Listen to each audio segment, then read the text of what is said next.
Calling the Board of Trustees for the Village of Weston to order. If we could all stand for the Pledge of Allegiance. I pledge allegiance to the flag of the United States of America and to the republic for which it stands, one nation, under God, indivisible, with liberty and justice for all.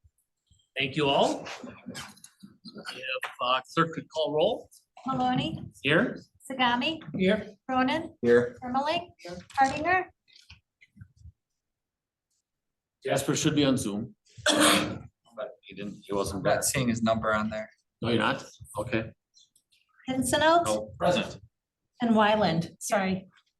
There we go. Public comments. So with public comments, I've got quite a few here. I'd like to limit all the public comments to 5 minutes. And the first one I received tonight was from Greg Hoffman.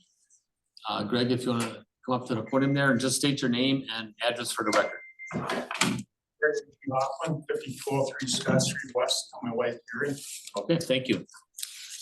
Thank you, board members, for including all gas and glass noise issues on this agenda. It is requested that this issue remain on future agendas until all gas and glass is in full compliance of ordinance 50.100 things prohibited number 9 causing or creating disturbance. OCG, all gas and glass, is and continues to cause disturbances within our homes. Minimally, a noise absorbing buffer wall should be required at OCG hardening vents on Corzales Street side. 5 weeks have passed since initial code violation sought compliance by 12/8/23 with no effort to comply on Old Castle Glass's part. Education mentioned has now worked. Some residents are experiencing negative health effects due to 24/7 noise exposure within their homes. Morality is severely lacking at OCG management, as one could be sure they would not subject their family and friends to the reckless endangerment that is being forced on Weston residents. Research shows noise exposure is not just a nuisance, but an absolute health hazard. And I have documentation to show all you this. Documented hazards are ringing in ears, which my wife and I have. Sleep disturbance which we had. Stress, as I told you about it, December 7th, where I could have died in the hospital in the ER. My friend's actually here. It took me there, 196 over 101. And it settled out about 189 over 92. Even both of them are dangerous.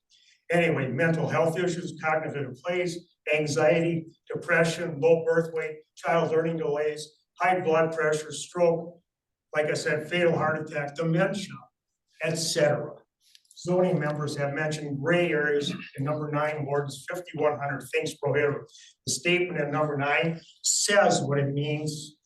There are no exclusions. The time has come for an OCG buffer wall required to operate as Corzales Street hardening system. OCG should not be allowed to engage in reckless endangerment by bringing production noise indoors of Weston residents' homes. We strongly are urging Weston Zoning Department to proceed with citing and enforcement against OCG with a violation of section 50.100. Things prohibited number 9.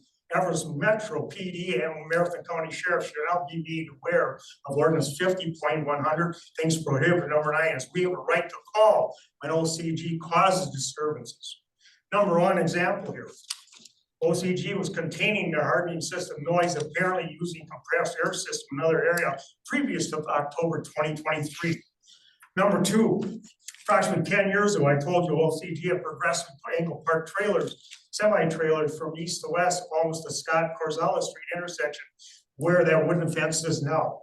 This worked great, as it kept noise and vibrations off. So anybody wants to tell me that vibrations are necessary, they are not. Anyway, these are 2 methods they've used successfully to mitigate vibrations and noise from their hardening system. Corzales Street hardening system should be considered non-compliant and obsolete, as in mid-October, many test runs were being made to get it usable again, as it had been run for so long, at least a year, maybe a year and a half. And after a year, it should be considered the same as non-compliant old equipment. Thank you, Aaron and Travis, Weston Zoning, for meeting me on 1/12/24. To minimize cost, I suggested that OCG build this buffer wall as suggested. We can build it in-house. Travis mentioned icing, well, built around the building, we built it there. We all deal with ice, Travis. And that's hardly a legitimate reason against a buffer wall. Further, a buffer wall of sufficient dimensions could be built in-house where that wooden fence is, but it'd have to be a lot bigger. I'm suggesting about what I thought was more cost effective. Maybe it'd have to be a lot bigger, but it can be done. We have not seen any moral neighborly gesture on OCG Glass's behalf. After conferring with council, it was found that Weston zoning could seek an injunction for the judge to shut down this hardening system until OCG noise no longer impacts residents' homes. Weston zoning certainly does not want to allow Old Castle Glass to continuously recklessly endanger Weston residents in their homes. Now, I'd like to tell you about Al back here. He's got his children. Weston went out to, on the 8th to Old Castle Glass. On the 10th, it snowed. I woke up, my earplugs came out, they'd have been wearing at 3:12 a.m. And I happened to talk to Al here, and his kids woke up about the same time. Stand up, Al. How many times would you say this has happened over the last couple of months? Probably a dozen or so, maybe more. You guys don't think this is serious? Think again. These can be your kids. We need to do something about this. And this bullshit about that they're compliant, they're not compliant. We need them cited. Anybody that doesn't want to cite in the zoning department, I'll take your resignation right now. And I got complete documentation of the ER visit where I could have probably died. I got a whole bunch of sleep stuff that I named off all the items here. They're all in here. You can find them all over the place. I'm tired of this. If you don't want to take care of your residents, you write me a check from my home so I can move. My lot's big enough to put 2 houses on, and the lot's about $85,000. We looked at a house for 400, drove around for 355,000. There ain't enough room inside here for what the lawn would be. Please give this serious consideration. Thank you. Thank you, Greg. Greg is gonna submit that, but he would like those copies back, and then we'll copy those for him, okay? All right, I've got, I wonder, does anybody mind on the order I took these? Do you mind if I have more on OCG if we call those people up first? Is that okay? All right. So let's do Susan Borgeson. Sorry if I said that wrong. Susan? Yep. Let's go with you. Good evening, everyone. Yep. Good evening. Hi. Well, I'd like to, my name is Susan Casparco, and I live at 2107. Oh, yes, I'm sorry. I didn't see that. Okay, all right. Mhm. All right, well, thank you for allowing us to meet with you tonight, and I am going to be here on behalf of noise compliance. And I don't know if Old Castle is here, but if they are, thank them for coming as well. After reviewing the compliance case, detailed code violation notice, and the request for consideration, I would like to acknowledge the Village Planning Development Department and Old Castle Manager Corey for recognizing the noise and trying to incorporate process changes, equipment upgrades to mitigate the noise within our neighborhood. Thank you for doing that. They looked at the south of the Old Castle building along Crisella between Linda and Scott Street. That's where I live, in that area.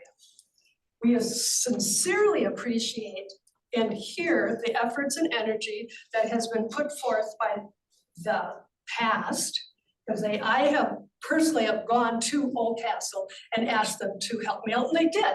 They put a big trailer, and the noise did subside. However, there was still the numbing noise.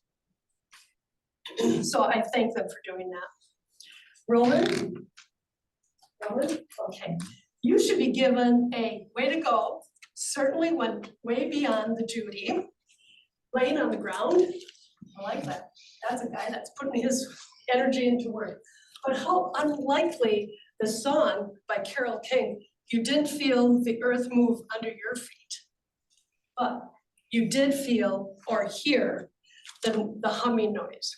And you acknowledge that. So whoever was with them, Travis, I think you were, thank you for acknowledging that, because that is so important to know that people are hearing that there is a sound that is penetrating our community and our neighborhood there. There really is a disturbance within our home. But you need to know that on 11/20, on 12/20/23, a humming noise, and it was louder at the location of Cruzella between Linda and Scott Street. You then returned at 3:30 p.m. for 5 minutes. Still a slight humming was present. Now, if you look at our log, which we did a 2-week log, and we noted that there was a humming noise. So you were there for 5 minutes, so that would be at 3:35 left. We then wrote on our log at 3:40, the noise increased. And when it increases, it's like an engine starting. It doesn't last a real long time. Sometimes it lasts just maybe 5 minutes, maybe 3 minutes. Or sometimes maybe a half an hour to an hour. But that humming noise is consistent. And we can hear it within our house, except for today. There was no humming, which was very nice. So, There was absolutely no humming.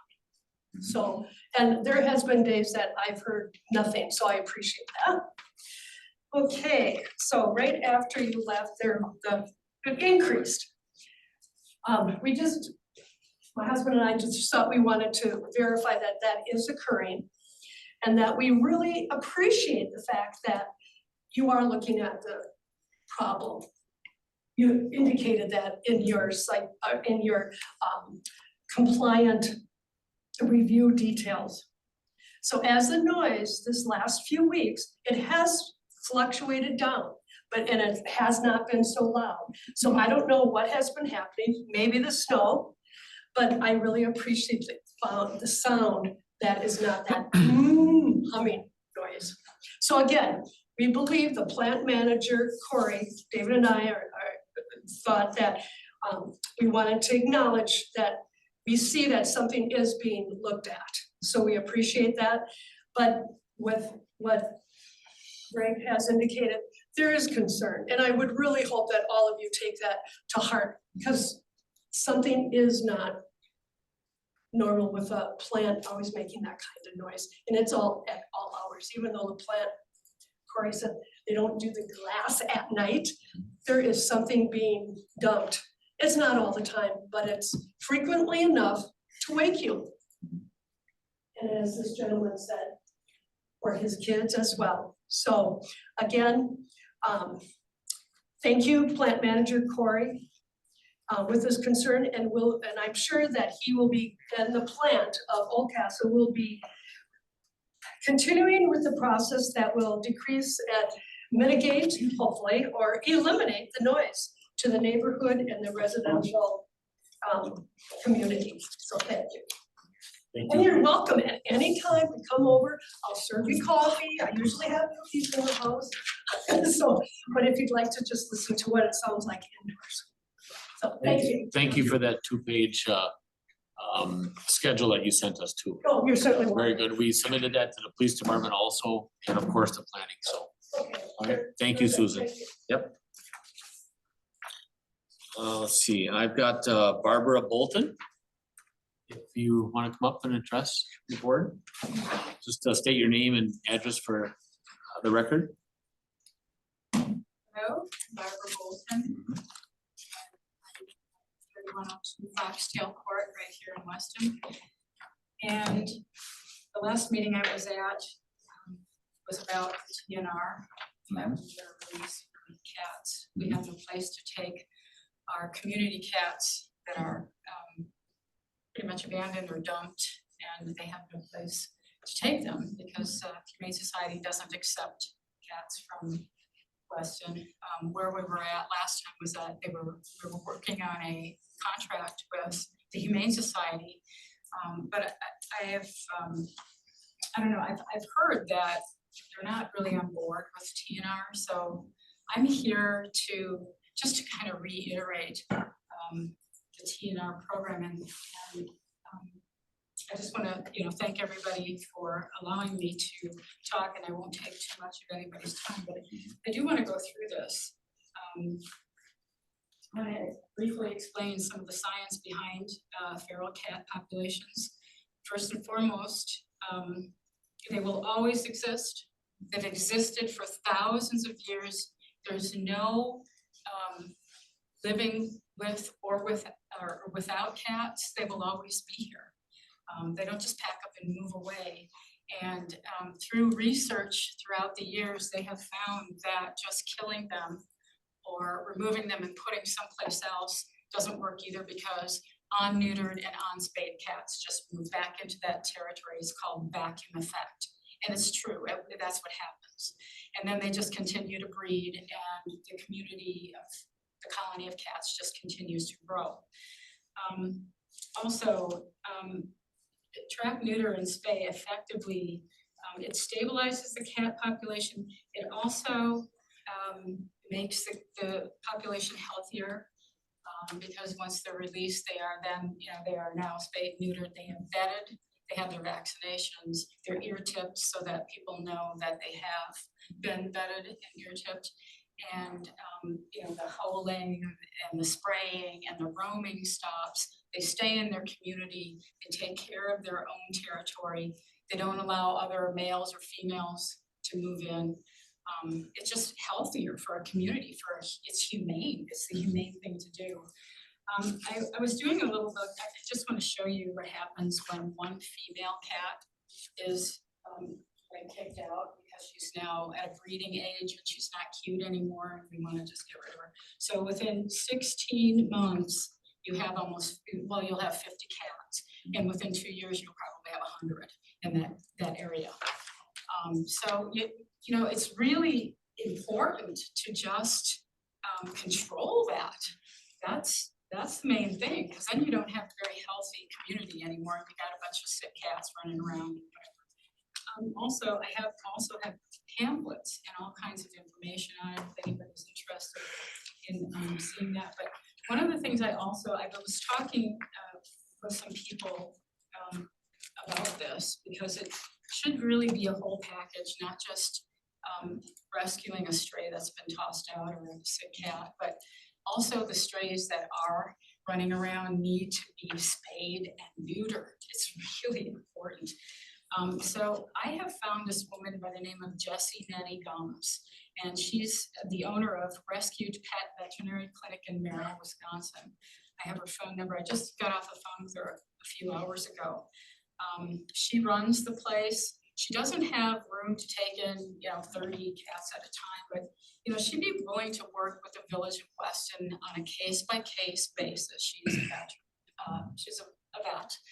And one of the other things that she said was that Weston should look into a warm room or a small place where they can hold the cats for a while until they're vetted, until they're fostered out. And she would be willing to actually manage that for Weston. And I have her phone number. She's open to anybody from the village who wants to talk to her about it. And that's really all I have to say. So I thank you very much for your time. If you want any of this information. If you have some of those extra ones, could you just, if the clerk could get them, and then anyone interested, yeah, thank you, Sean. Yep, if you have some extras, and then, yeah. 3 different pamphlets. Okay. So red, yellow, and blue, so, yeah, it's very interesting. Thank you very much. Yeah. Do you have Jesse's number as well that you could kindly give? Jesse's number? Yeah, yeah. You don't have to say it, share it with all, if you could Because write I it down. have down here. Okay. Sean, you want to grab that? Thank you. All right, thank you. Excellent. Thank you so much. You're welcome. Okay. So next I've got Vicki Williams. Yep. And if you want to just state your name, Vicki, and your address So for my the. name is Vicki Williams. I live 3204 Foxtail Court. And I don't I don't have a lot more to say. Barb pretty much explained it all, but it's kind of on the same subject. When I came in for the meeting last time to ask if we could fund for cats in Weston, I did not realize that there were two people that were already doing a lot of it. There's a guy who has an animal shelter 15 minutes from the area, and it's called Happily Ever After. It's been there for 18 years. Apparently, for 2.5 years, he's been live trapping in this community and releasing the cats back to where they were found. There's a second person that has been working with him, and I don't know a lot about her. Her name is Wendy. She lives in the trailer park. When she first started out, she got kind of a bad name because she didn't have anywhere to take the cats. She put them in her house. But now this person, and she's working so hard to start her own shelter, she now has a barn in the Hatley area that somebody is allowing her to turn into a shelter, and she's trying to remodel it. She's doing a ton of work in this community right now. She's the only one I know that's doing a ton of work. There's an emergency, somebody calls her, she's going to pick the animal up. She's doing TNR, she's taking them to Madison. There's a lot that this woman is doing in our community. And I guess I just wanted to bring them up tonight because both of them are supposed to possibly be on a Zoom call if they can make it. Do you know Jamie is? I don't see them on there. No, it's right there. All right, well, that was my only thing. I just wanted to introduce who they were and let you know that they were probably trying to be on a Zoom call. Okay, That's the last that I heard. thank you. They might be one option Mhm. because it doesn't look like Marathon County Humane Society, are they responding at all? We haven't heard from them since October. Mhm. Yeah, it's my understanding too that they're just not really interested in helping, so. Okay, just got a quick note here, trustee Hardinger is muted and his phone number is 910-988-6387. You see that? I don't know if it comes up with his name, but if you can unmute him, then he can. He has to unmute himself just on the phone. I can ask him to unmute. Yeah, would you? Thank you. All right, thank you. And then last one here we have is Jim Pincinel. If you could just state your name and address for the record. Yeah.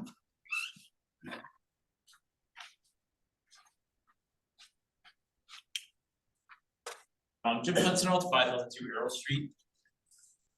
Good evening. I'd like to address the board as a resident, not as a trustee here in the Village of Weston. I'm deeply concerned with the absolute terrible planning and foresight on vacating the 5500 Schofield Avenue Old Municipal Center location. The decision to build a new building came in March of 2020. This current building was occupied and deemed substantially complete in December of 22. It was not until the summer of 2023 that there were even discussions of listing the 5500 property for sale with a realtor, or even putting a for sale sign up in the yard. This practice would never be acceptable in the real world.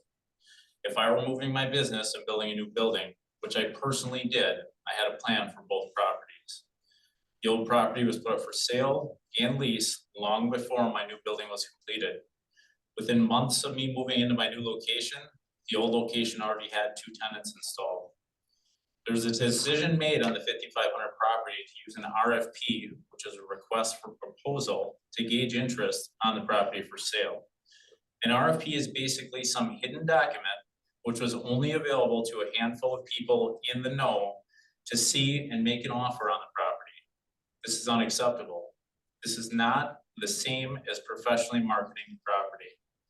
Any reasonable person would expect at the very least the property be listed for sale. There was not a sign prominently displayed out front. There was not a listing placed on the village website. It was not for sale on any typical commercial real estate websites. It was not listed by a realtor who does high volume in commercial sales. These are things which should have and need to be done. The decision was made by the board to demolish the entire site so it could be fully reconfigured and zoned appropriately to accommodate and maximize the entire parcel to the highest and best use. Is to create tax base to offset the parcel, this parcel, which was removed from the tax roll for the current municipal center. We're presented with yet another offer to discuss this evening from the same developer who wishes to purchase the property for far less than the value which the Village of Weston assessor would assess that parcel at. I voted against these unfair practices in the past, as it is not in the best interest of the 16,000 people I was elected to represent. I'll review the offer to purchase in closed session as presented, but I'd also ask that in the interest of transparency, that the offer and all previous versions be made public. There's no negotiation in this offer which is to be presented. In fact, most all of the offers which were previously presented were negotiated further after the meetings took place outside of this boardroom anyways, thereby negating the need for a closed session in the first place. The purpose of a closed session discussion is to discuss strategy for sale. If those negotiations take place with attorneys' offices elsewhere, there's not much need for a closed session here. The sale of public property should be an arm's length transaction. Fair market value for that parcel should be paid to the municipality, except in extenuating circumstances such as a TIF district or for property which would not otherwise be attainable would be created. Property value which would not otherwise be attainable would be created. If Amazon showed out to build a $20 million facility on the municipal center lot and offered only $800,000 for a parcel the assessor states would be assessed at $900,000. The difference in the purchase price could be considered a $100,000 grant towards funding the new development. The determination would need to be made by the board on what the return on investment would look like, the additional property tax revenue. How many years would it take to recoup this $100,000 grant given to the developer? What is an acceptable number? 5 years, 10 years, maybe 15? What should be avoided is making a rushed decision to sell the property for far less than the actual value of the parcel, just because due diligence was not taken on the front end. I was not involved in the failures which happened before April of 2023, but I am involved now. I will not vote yes to additional poor judgment calls just to get it done or because they're sick of dealing with this. I was elected in April of 23 and have been asking these questions ever since.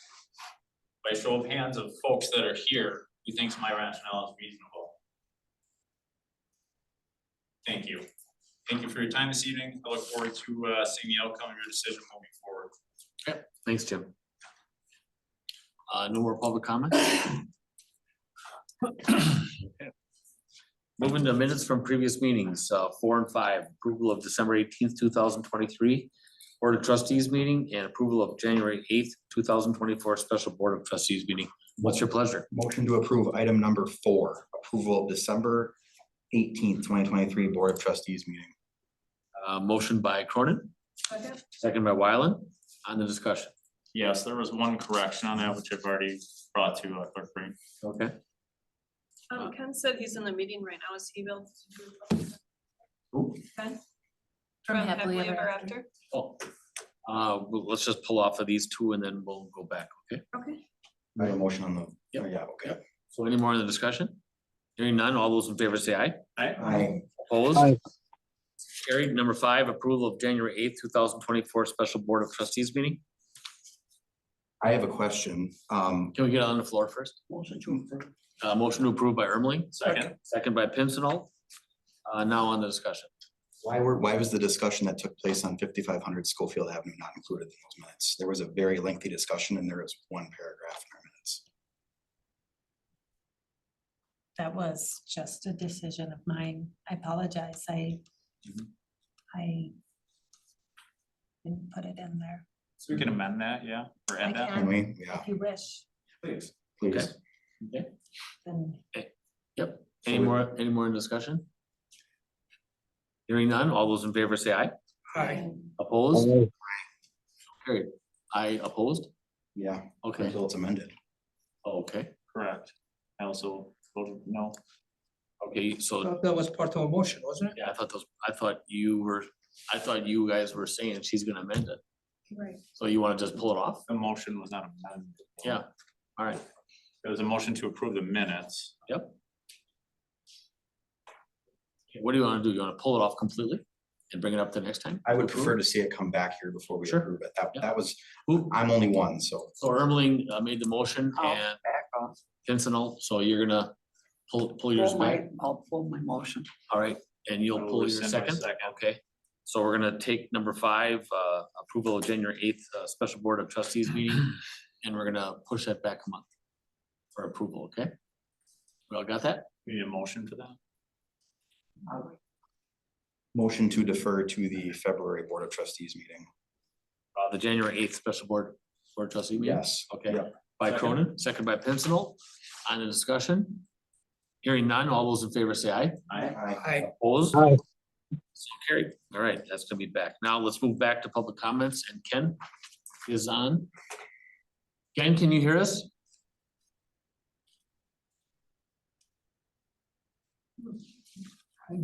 Needs to unmute himself. Oh, Ken, can you, if you can hear us, can you unmute yourself?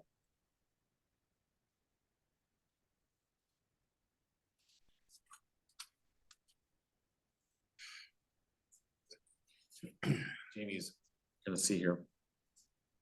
The gentleman from Happily ever after. Happily Ever After. We did receive an email from him that trustee Wyland had asked me to send out this afternoon, that they would be interested in working with us on that TNR award. Oh, Ken, are you, can you hear us? All right, we'll move that forward afterwards, so. Sorry about that. No, that's right. Acknowledge reports, minutes from boards, committees, and commissions. Acknowledge 10, 14, 15. Motion to acknowledge by Pincinel. Second by Ermeling. Any more in the discussion? All those in favor say aye. Aye. Opposed? Aye. So carried. Reports from departments, 18 administrator. Just happy to take any questions. Friendly reminder about RSVPing if you haven't already yet. That was on the Oh, report. yep, okay. Good. I don't have anything else. Anybody else? No? Okay. You feeling like you're getting a groove here? Yeah, good, good. I think you're doing a good job. I think all of us think you're doing a good job. So good. Let's see, number 19, clerk. Nothing outside of my report. Oh, nothing, okay. All right. 20, finance, Jessica. Nothing to add. Okay, you did mention in there that you just want us to kind of look and where we're gonna get funding for safer. And that is gonna be coming, yeah. So I mean, I just wanna make sure everybody, if you haven't read it, safer is gonna be an issue. We've got some things happening here. I mean, it's good. We'll figure it out. But she just wanted to let the board know that we should be cognizant of some funding there, so. All right, thank you, Jessica. 21, I don't have you blued here, but do you want to say something? Yep, I got two things. I apologize, I didn't get a report and it's been a little bit crazy the last couple weeks here, but and I was on vacation the end of last week. Two big things is we had our open positions. Those positions are filled. We are currently working through medical and psychological testing on the full-time individuals. They've all passed at this point, and they'll begin their training on the 22nd. And then it'll take about a month and they'll be up and ready to work shifts at that point. And then the other thing is we've had 3 structure fires since our last meeting here, one in the village of Rib Mountain, and one in the town of Weston. So we've been pretty busy. Oh, good. Thank you, Chief. 22, Parks and Rec. I have a report in the packet. Only thing new to report is that, and it was kind of our deadline, today's the 15th, to get the ice rinks up and going for the season. So we usually have about approximately 6 weeks before, the end of February. So we are working on them. We should have skatable ice by Thursday or Friday this week. Oh, good. And then I know there's a little warm up next week, but if we have a good base, shouldn't have a problem with that. I just got a couple questions, if anybody else does, but Yellow Banks, I thought we were gonna discontinue Yellow Banks and move to Prohaska with the disc golf. No? We talked about adding disc golf at Prohaska. But we also earlier in 2023, we ordered a wetland delineation for Yellow Banks to determine if we could make some improvements. The report came back really favorable, where we could actually do some improvements without having to deal with the wetland issue a lot. So I guess the to determine if we want to continue that course and add another course. Because Yellow Banks is for more experienced players, just due to the thorny We had material, a club water, come et in here. cetera. Where Prosca could be designed more as a, intermediate or beginner course. Just dealing with, do it in the highlands in the hardwood area. It's really determined if we wanna, do two. Okay. There's definitely a need for it. Yeah. I actually got word that the Old Plain course, which is a pay to play, is going to be non-pay starting this year. Okay. Just a quick comment, I think you had on there November is the last time you heard from Rothschild on possible sharing passes. Yeah. So, our administrator is talking to Rothschild's administrator a lot. And so maybe she can take that back to Ryan and, I've reached out to Ryan. Ryan actually contacted me like 2 weeks ago. okay, He said he's working with his pool commission chairperson. I actually talked to Jamie about it too last okay, week. good. Okay, So hopefully we can get a response as far as that. They do have one more year with the YMCA as their manager. We have 2 more years on our current agreement, which we just renewed last season. So hopefully we can get something going here. okay. So And the last thing I just wanna have all of you hear me apologize with my I thought funny Ballard colors. And I drove around the communities, a lot of the communities, and I saw a lot of gray, a lot of tan, because I thought they're all yellow and red. I was completely wrong. I see blues, I see light tans, I see light grays, and I think ours are fabulous. So I stand corrected. Good choice. thank you. So, all right, so, I did reach Wanted out that to on the record. directors on colors. yeah, nope. There's only 2 options, It so. blends perfectly, and I believe that will stop a car. Yep, so, yeah, Jim? Just have one thing for you, Sean. What is the timeline for camera training and integration with the police department and staff here? Well, I think, I think it's more of a Nate question. Okay, so stand by, I reported on it items. because it's a joint venture. I'll ask It's- Nate. Okay. Any more for Sean? No, sir. Okay, moving to 23 plan development, Jen? I don't have anything additional right now unless you have a question. Nope, enjoy your vacation. And the one comment on the boundary agreement is that, is It's that, kind of a standing, we're gonna need to talk about it. Okay. The way that the states, they basically said it would be easier going forward for some of the for annexation. both communities? Mhm. Okay, so it's, Cause we were pretty much okay. planned together, we just, Yep. it would just be a document that basically formalizes it. yeah, okay, good. All right, thank you.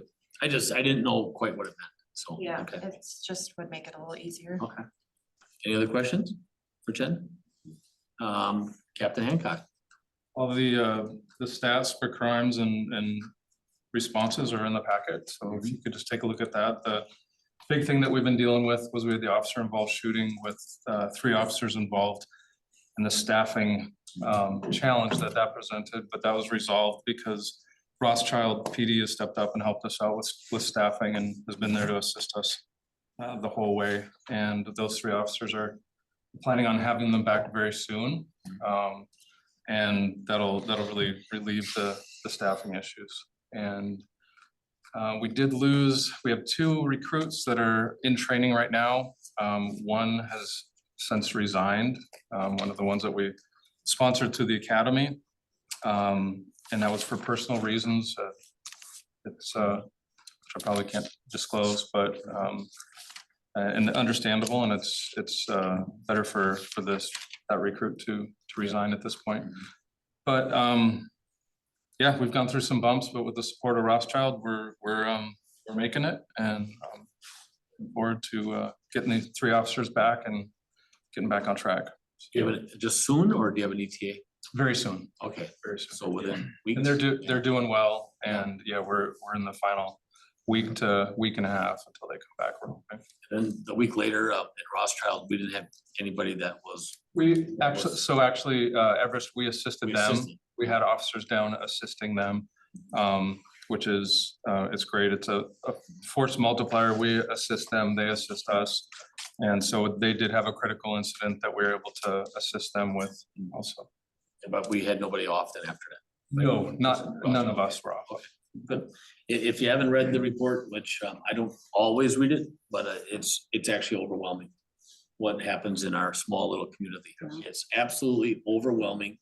And you think the next page it's gonna stop and it just keeps going and keeps going and keeps going. It's just I think a lot of people, a lot of municipalities across the country, everywhere, don't realize what's happening. And you guys do, and gals, and thank you for your service, so very much. Any questions for Captain Hancock? Anybody? Okay, 25 Public Works, Michael. I guess just the one item to highlight is Deputy Director Raskowski has notified me of his plans to retire. Probably somewhere in the late May, June-ish timeframe. He's still working on some details there, but When I first heard it, I thought it was the end of the year, and then when I read your report, I thought, oh boy, it's coming up fast. So, yeah. and you guys are all talking about, the possible thoughts that you had that were in your report, right? Yep. Yeah, starting to kind of re-envision what maybe that looks like moving forward. Yeah. Okay, good stuff. Any more questions for Michael? Public Works? Technology, Nate. I had a report in the packet. I guess I'll just touch on what Trustee Vincent mentioned. The camera system over at Kennedy Park, I need to create a VPN and do some configuration. It was on my winter list of things to do, given that there's not a lot going on there in the pool right now. So it'll be taken care of here within the next month or two, and once it's configured, then I'll be doing training with. Are the cameras isolated to the pool area, or do we have them on shelters and stuff too? There's one in the parking lot and one over the skate park. Skate park, okay. So some of that vandalism that we have, like with the bathroom stuff, we'll be able to capture some of that? Hopefully, Okay. We have, the idea was that parking lot was supposed to capture some more of the things happening in the parking lot. Vandalism further away, we might need to look at adding another camera closer to the shelter if we see that if needed.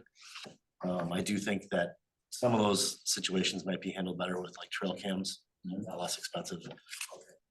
And some of those issues. Jim, did you have something else? Yeah, that's it. You handled it? Okay, Sounds like 60 days we'll have it. okay, sounds good. So on the reports from departments, we don't have to approve that, do we? No. Just acknowledge. Acknowledge? All right. To acknowledge the department report that's presented. By Pincinel, we have a second by? Second. By Ermeling. Any more in the discussion? Hearing none, all those in favor say aye. Aye. Opposed? Aye. So carried. Work product transmittals, 27, acknowledge December building permits. Motion to acknowledge. Motion to acknowledge by Ermeling. Second by Zagami. Any more in the discussion? Hearing none, all those in favor say aye. Aye. Opposed? Aye. Carried. Consent agenda. What's your pleasure? Move to approve 29 and 30.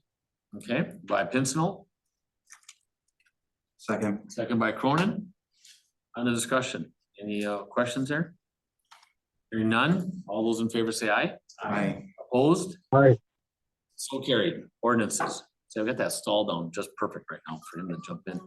No ordinances, so resolutions 32, resolution 2024-001, resolution opposing Assembly Bill 685, an act to create 66.0442 of the statute relating to local regulation of fowl. Motion to approve resolution 2024-001. By Cronin, second by Zagami. Any more on the discussion? Hearing none, all those in favor say aye. Aye. Opposed? So carried. 33, resolution 2024-002, a resolution to approve the preliminary plat for Green Tree Acres subdivision. Motion to approve resolution 20224-002. Motion to approve by Cronin, Second. second by Wyland. Any more in the discussion? Question? What happened to the sidewalk? They decided to put sidewalk to the side of it? No. The street on one side? It's all the way It's, through. yeah, it's all the way through. Every street. Yep, all the way, yep. Okay, any more questions? Hearing none, all those in favor say aye. Aye. Opposed? So carried. Unfinished business, update and possible action, yeah, that's a placeholder, so update and possible action on American Rescue Plan, ARPA funds. Nothing, just a placeholder, right? Okay. 35, update on goals for the 2023-2025 strategic plan. We do have updates in all of the staff reports and we're working on that employee engagement plan. I saw that, that was like a lot in there, yeah. Excited. 36, update on Stillwater Landing manufactured home park. So this is a standing item. We did not put a report in because Keaton Schultz, Okay. the owner, is here to Okay. address you. Keaton, you want to just state your name and address for record? Yes, my name is Keaton Schultz, live in 3400 region in Stevens Point. Okay, thank you. I wanted to meet everybody, introduce myself, and just give a quick history of the park since I purchased it. And because I know at a lot of other meetings, if I'm not here, then there's some facts that can get tossed around, so it's good to do this. So I purchased the property in kind of mid-January of 2020. I did have really big plans to do with the property. I mentioned that right when I purchased the property, wanted to redo a lot of items. And then when we actually came into it, then I wasn't able to do those things, whether it was cost, actually finding some of the contractors to follow through with it, whatever. And that was my fault by stating that we wanted to do all these things. So then, and then also there throughout the transaction, there was a lot of stuff that was stated that wasn't true. So I had to work through all those things and I kind of bit my own tongue in that respect.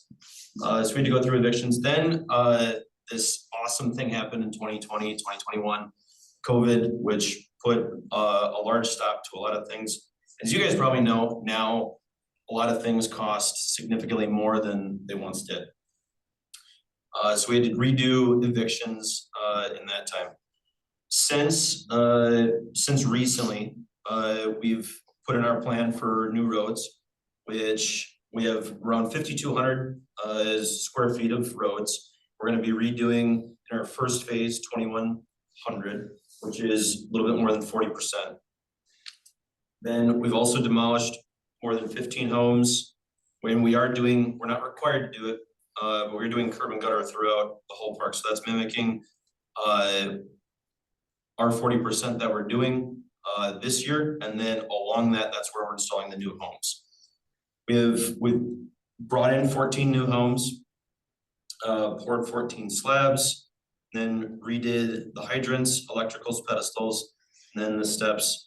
We've had to work through WPS to get a few things because that's been a little bit of a challenge, not a simple process. At the last board meeting, it was stated like why aren't these homes up and running and why isn't that ready to go? It is a fairly complex process of setting a home. You have to make sure everything's good mechanical wise, then you have to bring the home on the slab. You have to set and level it, which is a very skilled trade. And most of those people are retiring. So the person that we had allocated for it, which is the main person we use throughout the whole state, his dad passed away recently. So we had to work around that. All the homes are set and skirted. I don't know if they reached out to you guys to see that. You guys were able to skirt them in for the last. Or not skirted, they were set and level. Yeah. Which is a fairly cool process. It's if anybody wants to see that, you can contact our staff and then we can show you that. And then there was last week or the week before, we had 14 contractors in the park. We cleaned up a lot of garbage. We got over 30 dumpsters of brush, garbage from tenants, our garbage behind some of the storage sheds that we had, and we cleaned up that.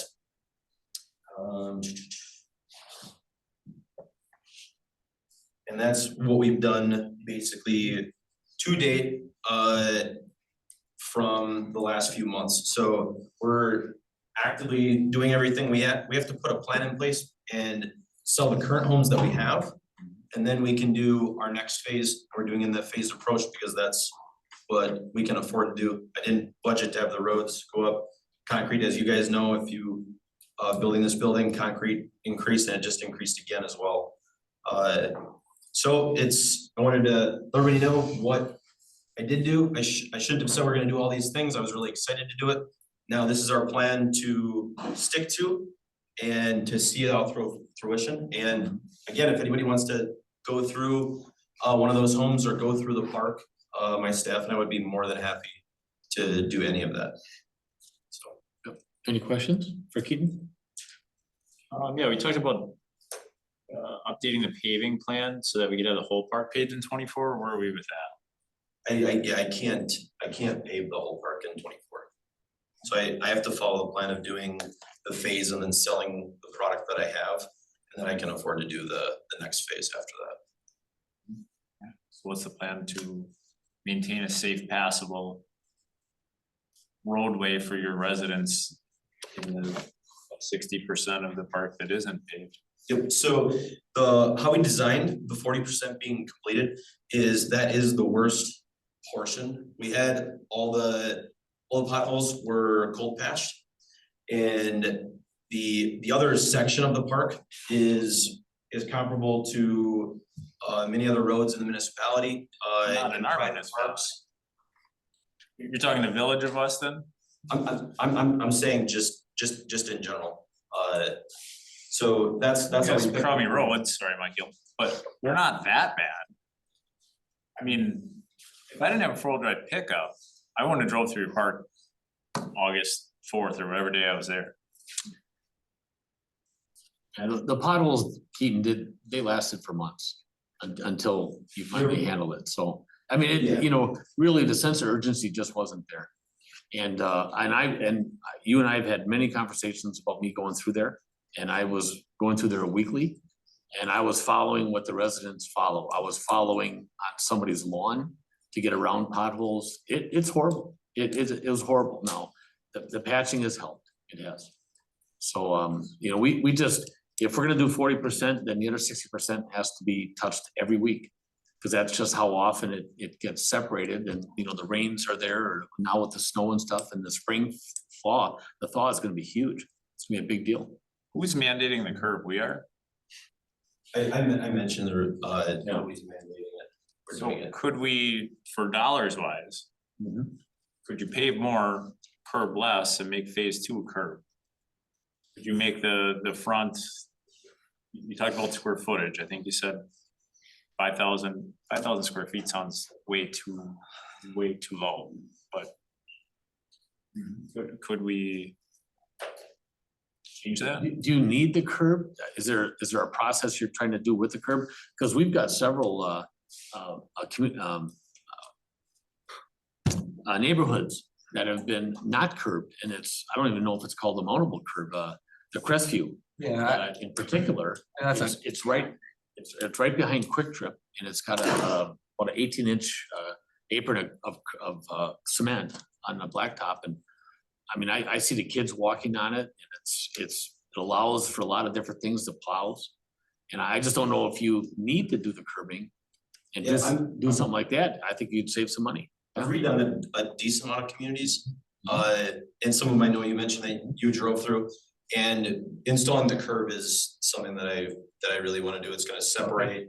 There's a whole bunch of different reasons why to do it, not only for water retention and stormwater, but it's also going to separate the grass. I mean, I can go through it.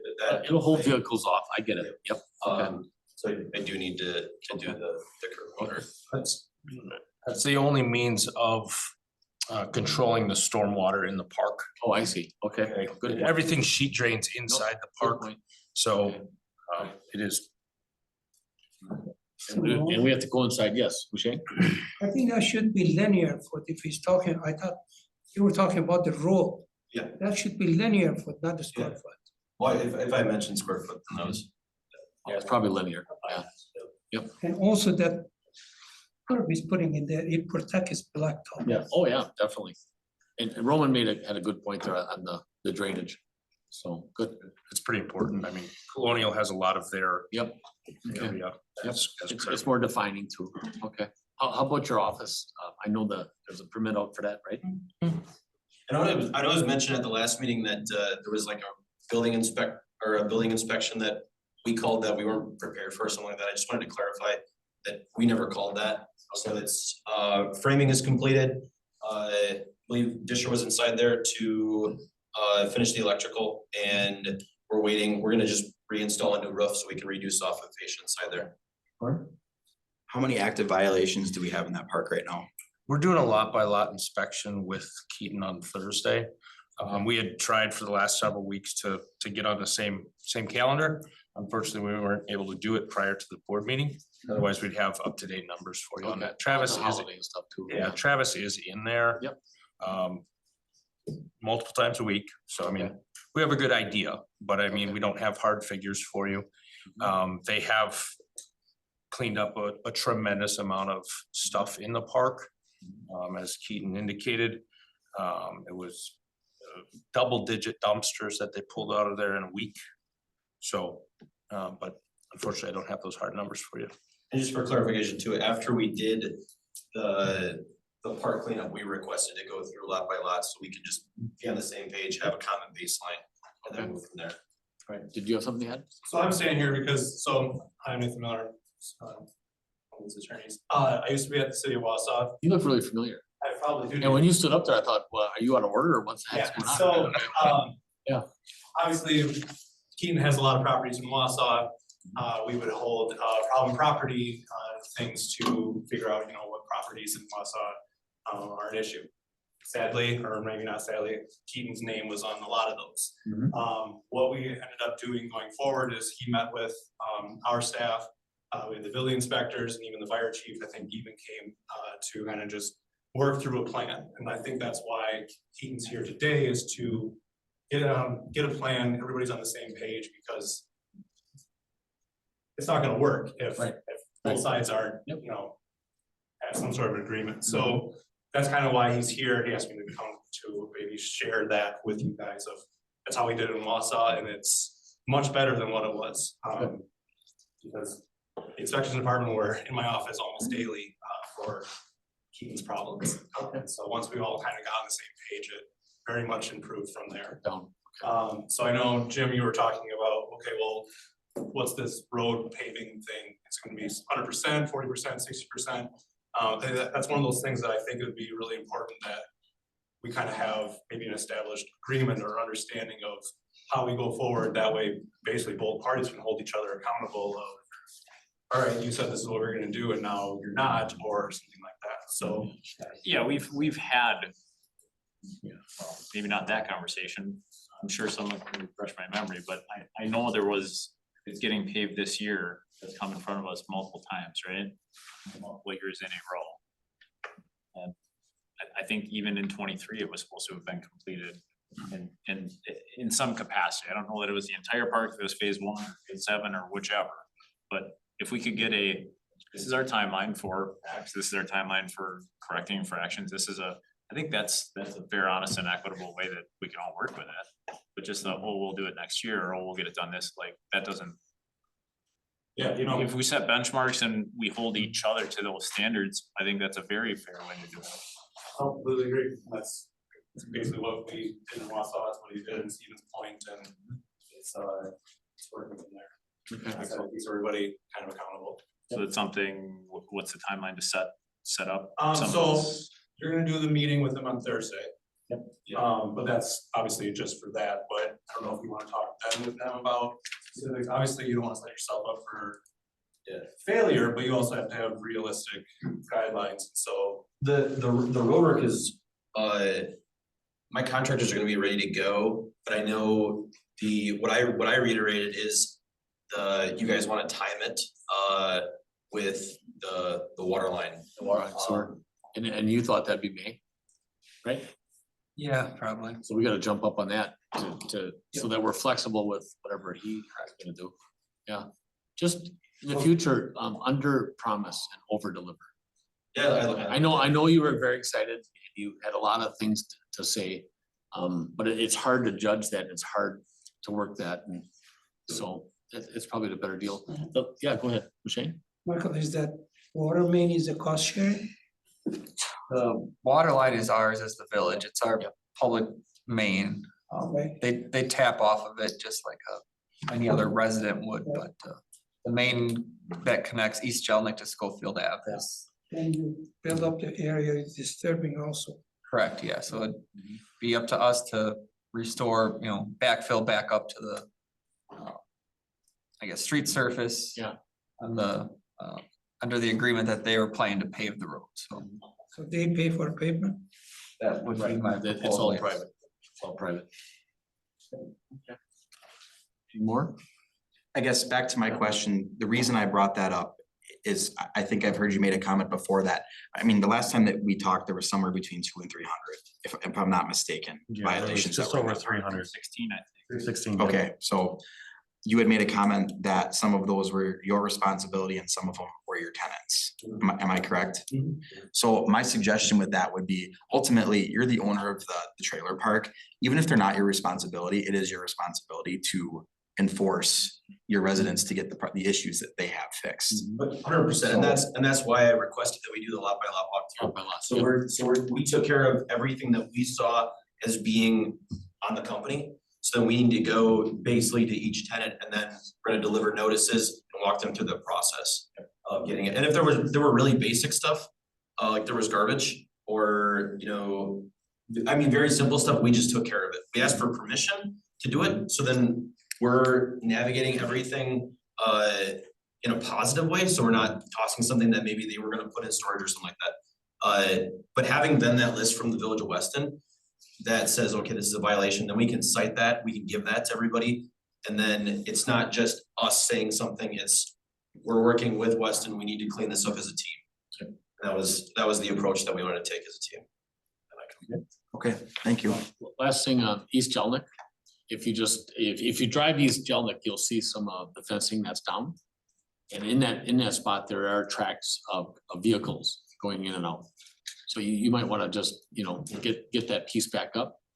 I just, you don't know what kind of traffic is coming out. If they're using it as just a simple exit to not go out the front, that's one thing. But if you got some seedy characters coming in at night, to not do good. I just think it's a natural barrier when that fence was up and there's about 2 sections down completely, and you can see the tracks, and now with the snow, you should be able to see it for sure, but I saw it before the snow. And, okay. That's it, good. Thank you. Anything more, anybody? Thanks for attending. Yeah. Appreciate it. Yeah. Yes, Michael, do we have an easement on that road? There is a utility easement through there, yes. Okay. And if he's doing the front 41st, then we gotta get at, yeah. Okay. On that, one more thing. You had asked for a timeline. I mean, when you said your contractors are ready to go, how early in the spring do you intend to get started?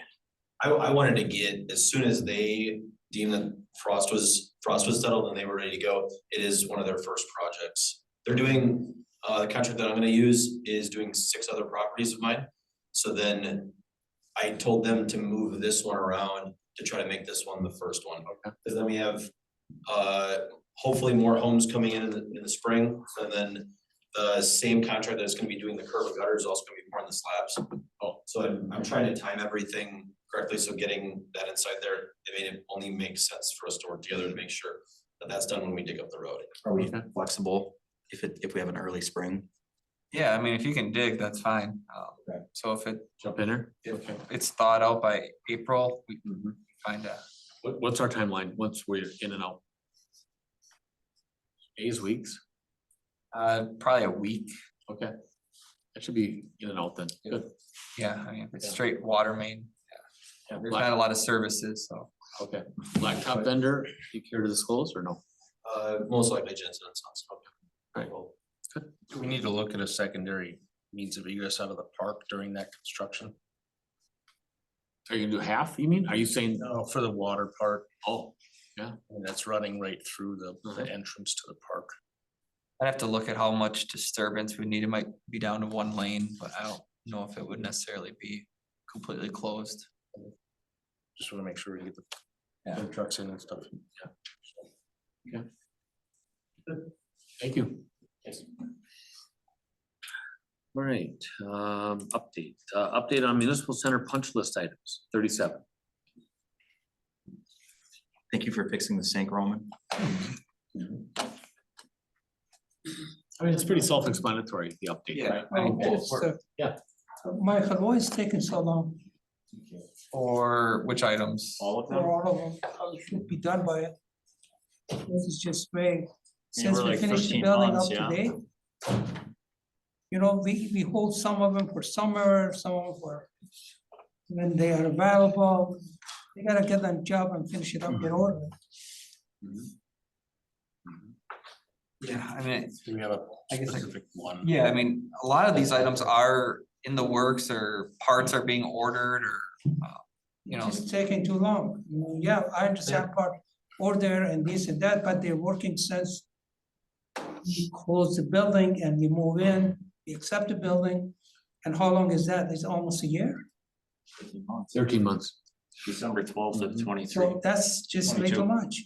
Even if he ordered those materials, what, 6 months ago, 7 months ago, 8 months ago?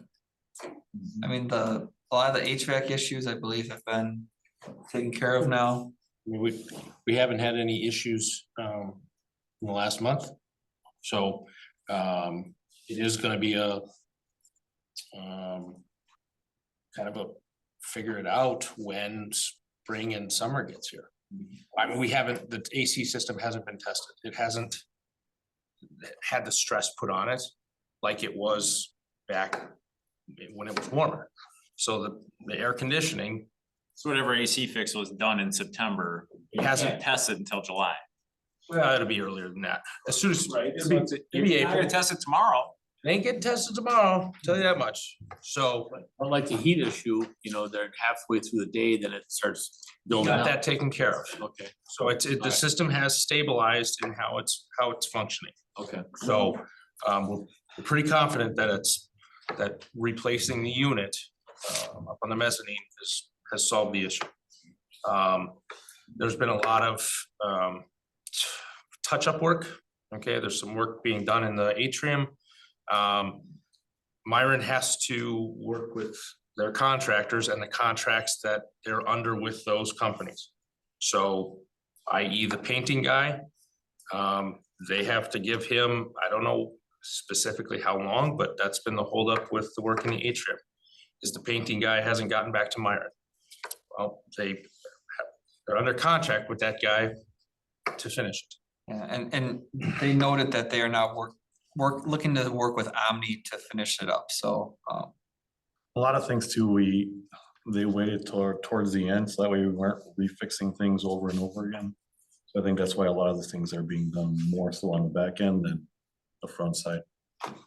Always like replacing doors and stuff like that. Shane? Is still Brian working on that project? Yeah. Yes. Maybe we should have a talk with him. But I talk with him weekly. Yeah, it just seems like It's a little bit face-to-face talk. I it think. drains our time. It drains our time. 13 months later, those just shouldn't be issues. I mean, you know, if it was our homes, I mean, it's just so draining and it's just so time consuming and it takes you away from all the good things that we're doing, you know. It should be done. So, yeah. I never had project taking that long. Yeah. I understand the change order. Yeah. I understand that punch list, they do take time. I understand all of it. But never this long. 6 months, yes. Okay. So what are you saying? You wanna put a date on it? No, I don't think put a date on it. I'd like to sit down with Brian, talk to Brian. Yeah. Okay, I think we should have a meeting with Brian, which is the project manager. I think you, I mean, not with the board, but you and the group, Yes. okay, good. All right, all done there? 38, update on Old Castle Glass noise complaint. So I had the wrong date. I must have been looking at February's calendar. It was Monday the 8th, so last Monday, members of the Planning and Development Department and Administrator Gabert went through Old Castle and took a tour. So we kind of got an idea of what their processes are, the noises that are going on in there, and took some looking outside. He gave us a full tour. I'd suggest if you guys want to, we could set you up with that also. we still need to do some research, as I said in their investigations. There are a few other businesses around there that we want to get a handle on what exactly they're doing and how some of those noises interact with the logs that we saw. I did forward some additional information that I received after the packet today to you in your email that I received from Corey on some of the things that they've done over the years to mitigate. The trailers have come up. I did put that in there that we I saw think that. the fan is too low. And that's why when they were putting things under the trailer, they kind of heard less. So we wanna kind of talk to them about some ideas that we have. Because it seems like it's that one fan. They have put in some new equipment and they use that a little bit more than they have in the past. I think they're putting trailers there and then they were filling the gap underneath with pallets. Yeah, they were. Is what And I that's saw. because it's only about 4 feet tall is that fan. And that blows back onto like an area that they could open as louvers, but they don't open it anymore because that was an intake air exchange and they don't need to do that now with the equipment they have. So we did hear a lot of noise outside, but it was coming from outside, like some of the trailers and that they were loading and then some of the things that go on in the mill property. So I kind of want to look and see who's in there. I know that there was a contractor in there at one time. So they may be doing some of the noise too, just based off of what we heard when we were at the site and then just looking at the logs. So I know, and Captain Hancock, I know, I've seen some emails and some correspondence with, I believe Susan's two-day register that some of the officers over there at certain times of the day that she was saying and Yes. and trying to get that and trying to sit and listen. I know sometimes 2, 3, 4 in the morning, I think. Yes. I don't remember exactly, but I just saw some correspondence back and forth. Yeah, there's been an email out to the whole department. Yep. That if they have time to do that, to go and check and listen.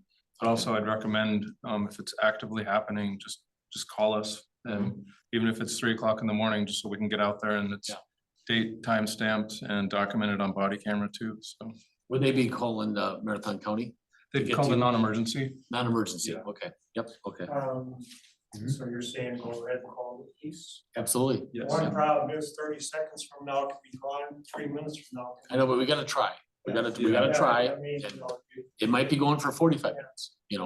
My apologies for being loud. One of my wife's biggest complaints is how loud I talk.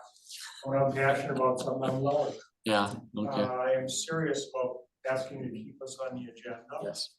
Till this is solved. I absolutely believe I'm correct here. And I'm saying that they used a compressed air system and they didn't have to have the vibrations for at least a year.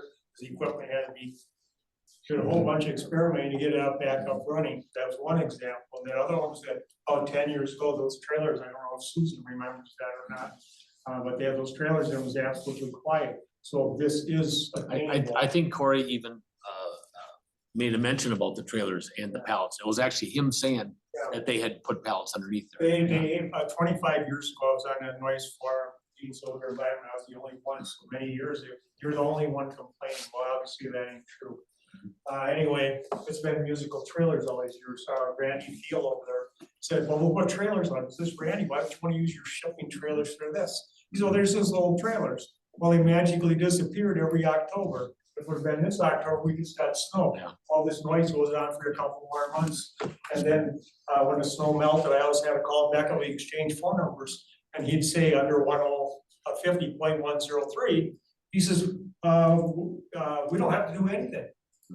Yeah, how would you like to have that said to you about? Well, we're starting now and we're in the middle of the investigation, so we're gonna So continue. these trailers have never adjusted, like Susan said, it's taken the sharp edge off. But that's all it's done. And my frustration, everybody here, this is a 26.5-year-old problem. Yeah, I think if you were me, I think you'd be more upset than I am. I really believe that. All right. We have Thank a you. home that we may have to consider leaving. We're in retirement. That's a pretty big decision. Yep, we're right in the middle of the investigation, so let's just continue that, get that going. Yep, we got it. We got it. Cronin? I just wanted to mention, I think to your point about calling, part of what you're trying to do is build a pattern. When you call in, it timestamps it. So what that does is it allows the PD to get a window of 10 minutes every time this is happening. So you can make sure you have an officer there before it happens. Correct, yes. Am I wrong? Absolutely right. Okay. So even call it in, even if it's stopping. Just to be fair with you, since the tenth, though, we had that snow and that's when, Al and I had that conversation, was kids being awake at 3:12. Since then, with the additional snow, it's calmed it way down. You guys go around your neighborhood, around your house, I'm sure you notice it's a lot quieter. Not quite. All the echoing is gone. And this will be as long as the snow goes on. Yep. So, Jim? you know, So what were the measured noise and vibration values of the property line? You know, what is the allowable decibel rating, frequency and amplitude in our code? 85 decibels. There's no That's a frequency complete- rating.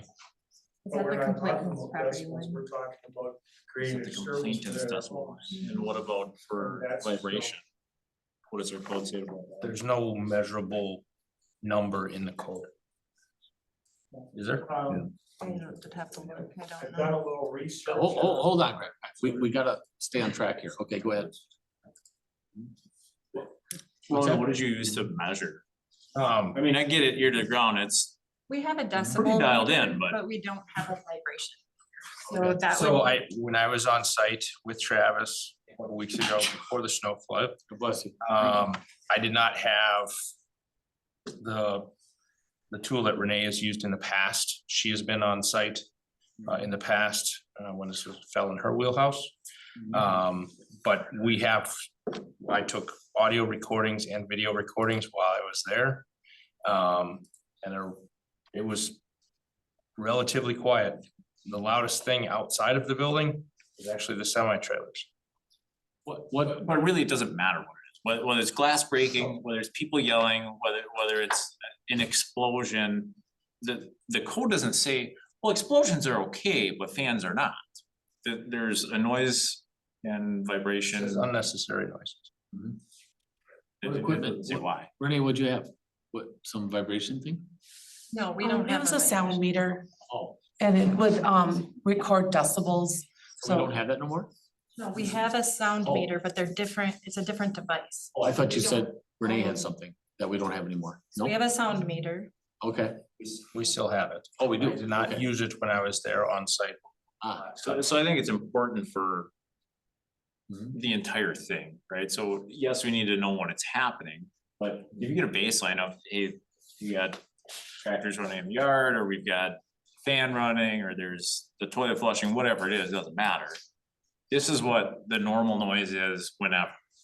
But your logs, they don't state the normal noise. It's all, yes, there's an objection to the constant or frequent noise, but we've got really loud stuff at certain times, right? Yeah, I can hear it at my house 2,600 feet away. Right. So and I can hear it at mine as well, but the really loud stuff, that's what we have to capture. That's likely the more enforceable, but significantly harder to measure, track and be there, right? Like it's not realistic for you to hang out there with your ear on the ground and your meter out there for 4 days. It's totally related to the time it takes them to pressurize that glass on the south, well, I should say east side of the plant. That real loud one. Right. So we almost need a measure of that though, right? When and how you get it, I don't know. Well, it's not a problem can be solved right now, actually. The Buffalo will be built in probably 5 days, they'll take the site and do it. And I'm convinced that it will work. I mean, we don't have to do a whole bunch of more research. It's there. The buffer walls are built in other industrial areas, there are residents who are along roads. And they work, you go see the nice decorative walls in big cities. There's more noise coming out of that highway than would be out of that plant. And the other side of that wall, there are homes. And there, people are able to survive very well when it's there. Friend of mine drove truck for over 40 years. He's going to tear the walls out. You ought to make sure they put them back in. The state of Wisconsin has a 52 decibel in that case. And a buffer wall gets built. In a residence or motel or anything that's occupied by humans. Okay. And I had just recently, Okay, we gotta move on. Okay. Sorry, I'm sorry, okay? Thank you. So, but we're gonna continue this and we're gonna continue looking at this and investigation, so. 39, discussion and or action on pending contract with the Humane Society of Marathon. Where are we? Hey, Nate, this is kind of on mute. It's a 4491 number. Bless you. 4491. The front side of press *6 Right. to unmute him, and he's doing that. I also asked him not to do that, just type in the code. Do you see that number at all? I see the number, they're still muted, if they wanna call back in. Try again, and I can, Did you talk to him personally, Jamie? Okay. Can you maybe give us a little background of that conversation of TNR? oh yeah, it was. Yes, so it's two separate topics. So tonight, the contract agreement would be if you were surrendering an animal that you believed would be adoptable, you would take it to the Humane Society for them to treat and place out for adoption. The TNR ordinance would still need to be drafted, so for the trap, neuter, and release. But Ken did, through that email, which I had sent to the board, would be willing to work with us on that aspect, but we would still need to draft that ordinance. And we would still have to have a conversation about how the animals would get to him, because he's in the Marion outside of Green Bay area. But there was the memo in the packet that kind of talked about how we got to this point in time. We did budget the $18,500, which is 100 non-dog strays that could be taken to the Humane Society on an annual basis. We did cover in the memo that the Humane Society reconciles that once annually, and they do that after December 31st. So we won't know if we're over the 100 non-dog strays until after the year is concluded and they've already taken the animals. And we were, and the board approved funds last year Mhm. as well for 18.5. So are we able to use last year's funding and this year's funding? Was it 18.5 last year? Whatever's in the budget. Is that I believe what the motion was for the 18.5, and that was for 12,000 for the licensing plus, well, it was first talked about the additional amount that was available. I can't remember where you said those funds were, but Yeah, tourism. Yeah, tourism. tourism. And then it was also decided that we would try to get it started in 2023. And That did not happen. it So did not happen. what's in the budget is what's in the budget for 24. So I think We don't roll money. I mean, if we didn't spend it, we don't pull it to the next, right? Okay. We aren't gonna know until we try this. Yeah, and well, here's another thing. So, is it a bookkeeping issue? They just don't wanna, record? Why can't we get a 6-month review? I had asked about that. Yeah, I don't understand that. understand that either. Six months review on what, the dollar Where- amount where or we just are. the number of The dogs? number. Yeah, we- I had No, asked for how many that. They should know cats- how many cats they've had. That's what I mean. That's what I mean. Yeah. We have asked the question repeatedly. They've said it's their practice to reconcile at the end of the year, and they will Oh. reconcile at the end of the Oh, they do payroll like that too? year. That question I did not. Okay. That's why we're looking Be a good for question. another Yeah, entities, yeah. that can help us in the I just area. wondered. Okay. So we still would have, we'd still have work on the TNR. The other piece though with reaching out to the other area humane societies and to sanctuaries with the emails is none of our other neighbors would have the ability to support our non-dog strays. Okay. TNR, they might be able to help with, and Happily Ever After has said that they would like to help with that, but not the accepting and adopting of non-dog strays. So we have to keep looking.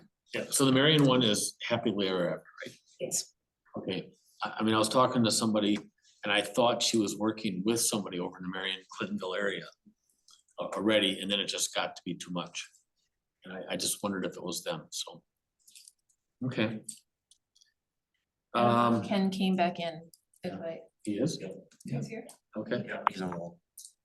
Ken, can you hear us? I can. Can you hear me? Yes, we can now. Yep. Oh, okay.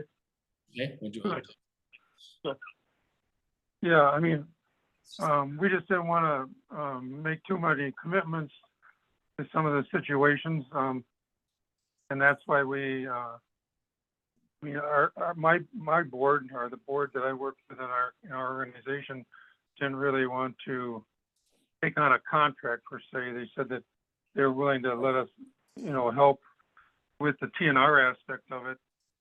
Cause that's basically, trap and return or relocate or release, whichever, doesn't make us committed to a lot of the other factors of this. And they don't want to be all of a sudden finding out we got 30 rabbits or something like that we gotta take in because it's a non-dog stray, or guinea pigs or that type of thing. I'm not sure what your intent is, but that was some of the things that, and plus the distance is difficult. Most of our animals that we work with are brought in through the TNR program or otherwise from other shelters. We work mainly with dogs and cats, almost exclusively. So we've never really done a contract before, so they just didn't really want to get involved in a contract per se. Well, I mean, we could kind of take little steps on this and maybe go 3 months or 4 months at a time. Go ahead. I just want to make sure everybody understands that the non-dog stray contract is completely separate from the TNR ordinance. TNR is strictly feral. That's trapping, neutering, releasing. The non-dog strays conceivably would be domesticated animals that could be, the homes could be found or they could be adopted. So the TNR, we are working on that. It got a little bit, we had to find a sponsor for that. And we have gotten several names for sponsors, possible sponsors and places that people can take feral animals. And then due to Humane Officer Bishop's surgery in December, it got pushed off. So it'll probably come back likely next month. But we're only dealing today, I just wanted to make sure that the two were separated. This is non-dog strays. Which is more domesticated. Mhm. So, and somebody determines domestication and feral. Well, At what feral would point? be when you trap a feral animal, you trap them in a live trap, you have to put a tarp over them. They're very scared.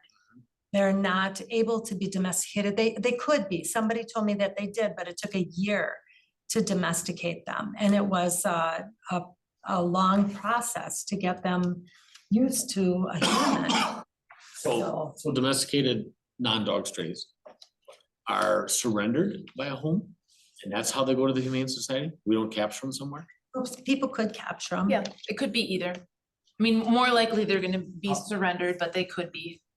But so it Maybe could they- be a domesticated animal that's out in the open. Yep, but maybe that they got it's out. not a feral yet. I mean, if somebody trapped a feral animal and brought it in, they probably could do that, but it wouldn't likely be adopted. Right. Conan? So I'm looking at the numbers here from 2017 to 2020 that are on page, what page is this?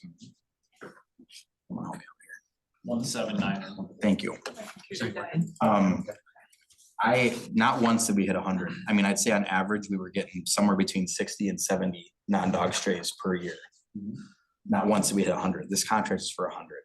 And it says here that HSMC would be willing to sign a 1-year agreement. So why don't we do a 1-year test and see what happens? But what wasn't the thought that we've been off for a couple of years that we're gonna go past 100? We don't know that. I know that. Yep. But It's my understanding that the Humane Society wants absolutely nothing to do with TNR. And We're talking about but we're talking about the non-dog stray contracts, not the TNR contract. So which would help. We're gonna have to find separate funding for the TNR, it sounds like. Is that correct? is that what's happening? There is no funding for the TNR. The TNR is individuals bring in the animal, they're responsible for getting them spayed or neutered and ear tipped, and then they release them into back into the community where they were found. There wouldn't be, I mean, unless the board would decide there would be funding, typically that is taken care of. If a sponsor though, The there is potential help, maybe through a sponsor. So the domesticated, with the Humane Society is at how much? That we had 18,500 for, how much per cat? 185. 185, what is the TNR? Well, and Jamie's right, if there is a sponsor, like, Jamie's right, like, so, the Fix is In has offered to let us use them as a sponsor, and they do have reduced fees or no fees for the spaying or the neutering. So there is monetary help for that, but that's provided by the different places that do the spaying or the neutering. Okay. Well, here's the problem, people in the community, you know, if they live trap a wild cat, they don't have money to pay to get them spayed. or neutered. And it was my understanding that the money that was there was supposed to cover all of this. And it's not enough probably to cover for domesticated and the TNR program, but it's a start. I don't think you're gonna get the public to be able to pay for the spaying and neutering. And Ken and Wendy have been doing spaying and neutering in this community for 2.5 years already. And a dollar amount on the TNR, we don't know. You never made a decision on Okay, that. I know we don't, I just wonder what the difference was from the 185 from the Marathon County. What I understand is $100 for a female and $50 for a male. Or fixing now. Those prices change, those Okay. prices change too depending on area you're going. That's, But you said we had someone that was willing to sponsor that. well, I've reached out to the Fixes In, and they said that they would be willing to have animals taken to them. And there's a couple other places I believe I had to, I just can't remember them offhand. I've been writing them down and now I have this other name. Who pays to do that? Pardon me? Who pays to do that? I mean, Well, are they doing it typically- free? So typically, from what I understand, typically the fees are reduced, and sometimes you can go to a vet. I've been told that there are vets in smaller communities that don't charge as much, but from my understanding of a TNR ordinance, it is typically done by the person who brings the animal in. And if the board would not want to go that route, then that would be a decision made when we bring forth the. Well, not knowing the amount of cats, you know, on the Marathon County side for the entire year. You know, if we tried to do like somehow both, you know, but then we would never know what Marathon County's coming at. Unless we got some kind of quarterly update. Marathon County won't participate in the Yeah. TNR. Yeah. And they will give us an update of how many cats. It will just come, or non-dog strays, it will come after the 31st of the year when they do the reconciling. And we should note that it is for the agreement amount of the 185, that's for the 100 non-dog strays. After that, it's a $200 charge. Right. So we would receive that, if we did go over 100, we would receive that after they did the reconciling. So the Fixes In was not in business 3 months ago. They weren't even open anymore because they didn't have a vet to work with them anymore. I understand that, but I was given the contact person and I called her and Are they open again and running? They found a vet? she said that we could use them as a place to go and get the animals spayed or neutered. The place I spoke about in Maryland also has 2 clinics every month that will do low cost spay and neuter. That's good to know. I know Lincoln County is much cheaper on accepting. Much, but how do we work with them? So. All right, so do you want to put this, you know, no action, but just what? I'm sorry, go ahead. I just have one thing to mention, because you're talking non-dog strays.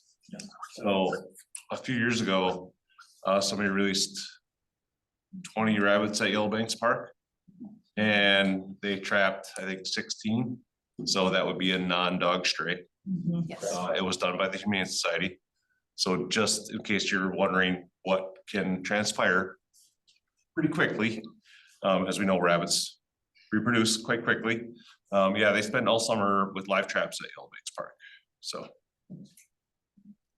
And that was just one incident. And we haven't had, When was a that? contract in 4 years. I'm not quite sure why. So yeah, we're gonna have, we've never had more than 60 though, so. Well, according to this graph, in 2018, it was the highest year and we had 88. That might have been the year that the rabbits. It could be the year with the rabbits. It is the year of the rabbits. But we're Lisa told talking, us that when she we're was talking looking. just Weston numbers. Because EMPD, we were getting lots of cats out of the trailer park across from Fred Mueller. And that's the one that, I mean, it was 6, 7, 8, 9 a week. And that's, the 3 communities got together with the EMPD and said, we can't afford this. Because the payment was coming out of the EMPD, and it was probably $25,000. Well, right now, I'm, you know, just for an example, I'm paying licensing fees, so Mhm. my cat gets out. Yep. And I have nowhere to look. Yeah. Because somebody found my cat, they go to Marathon County Humane Society, they're like, sorry, I'm not touching your cat because I'm not giving it shelter because we don't have a contract with Weston. So now I lost my animal. We need to do something. And I don't know why Marathon County Humane Society is dragging their feet, but it's been 3 months since they got back to us. It's ridiculous. So it's, how I'm hearing this, it's on Marathon County right now. All right, so we're on discussion, there's no action, put it on the next agenda, right? Okay, all right, moving on. 40, update on police department information. I wanted that put on as a place heading there because of all the stuff that we're doing right now with a possible merger with another department. I don't think there's anything to act on right now. I know it's moving along very well. And a lot of cooperation, a lot of meetings, a lot of talks. Last Monday night, Rothschild and Weston, both village boards, you know, approved moving forward. And then Tuesday night, Schofield City Council did the same thing. So that's just where we are. And we'll keep having this on here so we can update the board. Okay. Mr. President, I would also just add that tomorrow morning at 8:30 Oh, in yes. this room, the administrator from Rothschild and I will do a joint press conference. Yep. So we invited all the press, Devin, and they can all be here tomorrow at 8:30 in the morning. So bring your own donuts and juice. Okay. All right, thank you. All right, thank you for that. I forgot that. New business, 41, discussion and or action on the 2024 compensation increases.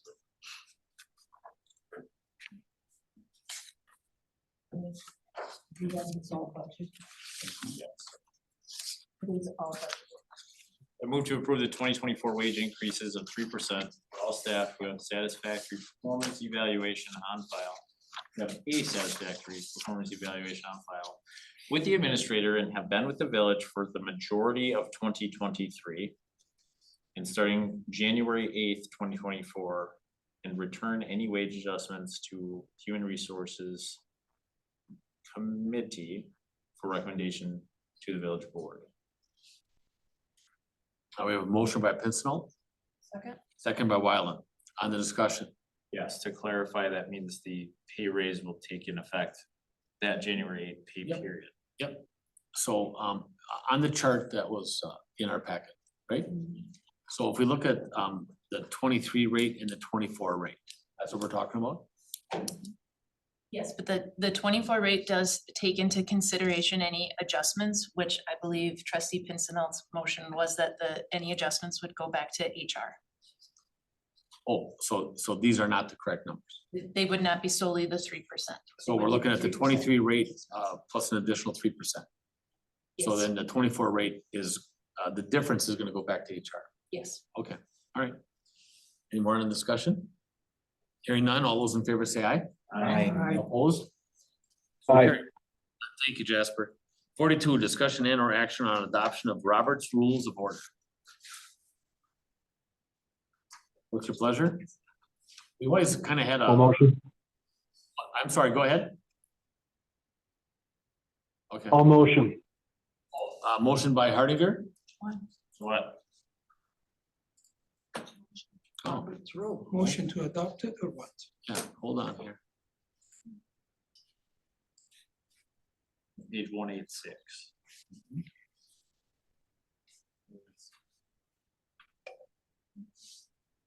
Why don't they have numbers on here? It's on the right side. Oh, I see it Way now. on the right. Yeah, He's yeah, got yeah. this newest, latest, greatest. No, he likes doing this. This is called control.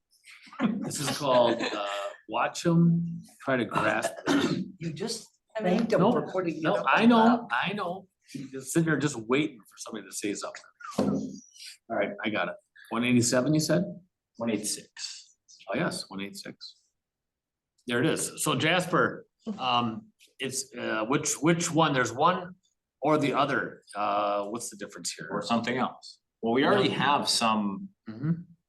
form of Robert's Rules of Order. Oh, so, that are we've you, adopted as board. yeah, it was adopted, Lauren White kind of put it together. I know, but, you know, to be honest, we should be on Robert's rules. I mean, But I there would. was something, and I can't remember what it was, Hmm? why we didn't adopt the full. Because it's 1,000 pages. No, it wasn't that. It was the fact there was some things in there that we didn't follow purposely.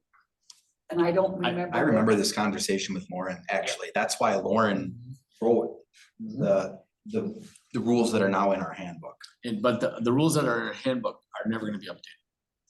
You know, that's what we talked about the updating, and he offered to do that still, and I don't believe that's gonna happen. So. Have you read Robert's Rules of Orders? No, I'm just asking. I don't believe anybody here has, but we would go into certain chapters and look at it, yeah. You know, so, I noted in the memo too, we could order that, they have a Robert's Rules and Order in brief, third edition. and that's basically what Lauren was trying to do for us, was trying to do something like that. I mean, I would, what do you think the percentage is of municipalities that they're using Robert's rules? I think a great percentage use Robert's Rules now. 80-90% at least? Yeah, I do think that most presidents or chairs, I mean, you facilitate a meeting, you have a culture to a meeting. Do you adopt 100% of it all of the time? No, but you utilize it as a strong guideline on to run a civil meeting, yes. Yep, okay. Yeah, Shane? I have a small booklet which Lauren gave it to me. Yep. Mhm.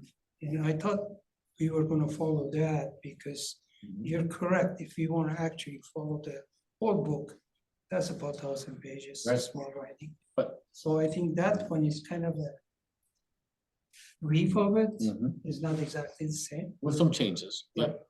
But you know, when you look at Robert's rules, you know, it's kind of like when you buy a new automobile, you know, it's about this big. But then, you know, to get started and to get down the Reads road. that either. Huh? No one reads I that know either. that, but you do read that little one of about 20 pages. Yeah, well, I happen to, so. I mean, if you want to turn the radio on or your lights on, you gotta look at some of them stuff for the buttons, so. I think this would be very prudent for this board to adopt the Robert's Rules of Order. And then I think you'll get us, you know, a smaller workable version. I mean, right now, as we're sitting here, nobody is using what Lauren forwarded us. I don't look at it. I mean, I think the only one that was ever looking at it was Nate Feeney. And Nate Feeney would pick a few things out of there to, you know, to challenge or whatever, so. I think we've got I think actually what we're working under is probably more Robert's Rules of Order than anything that Lauren wrote. So over a long, long time, it's just how you run meetings. So if you look at the state statute and different things too, if you look at any of that stuff, it's all Robert's Rules of Order. So it's not gonna be that, if you think it's gonna be a big change, it won't. But it's gonna have updates. And we're gonna be more in line with other municipalities. So. Anyway, is it on the floor? Did it get on the floor? Attorney Edie have something to say about this? I see an email. Is that part of this? Or- It is. He just wanted to ensure that the handbook was adopted, which we did look back and see that the handbook was adopted, which includes that chapter 2. Right. I think it's similar conversation, that Robert's Rules is large, you wanna just still make sure as a board that you're having that conversation about what are your best practices in maintaining a meeting. Where are we? Do we have a motion or second? No? I don't know if Jasper clarified. Oh, yeah, motion. Jasper, I'm here. So when you made your motion, is your motion the first part or the second part? The second part takes no action and you maintain the current practice. The first part is you're adopting Robert's Rules of Order. What did you motion for?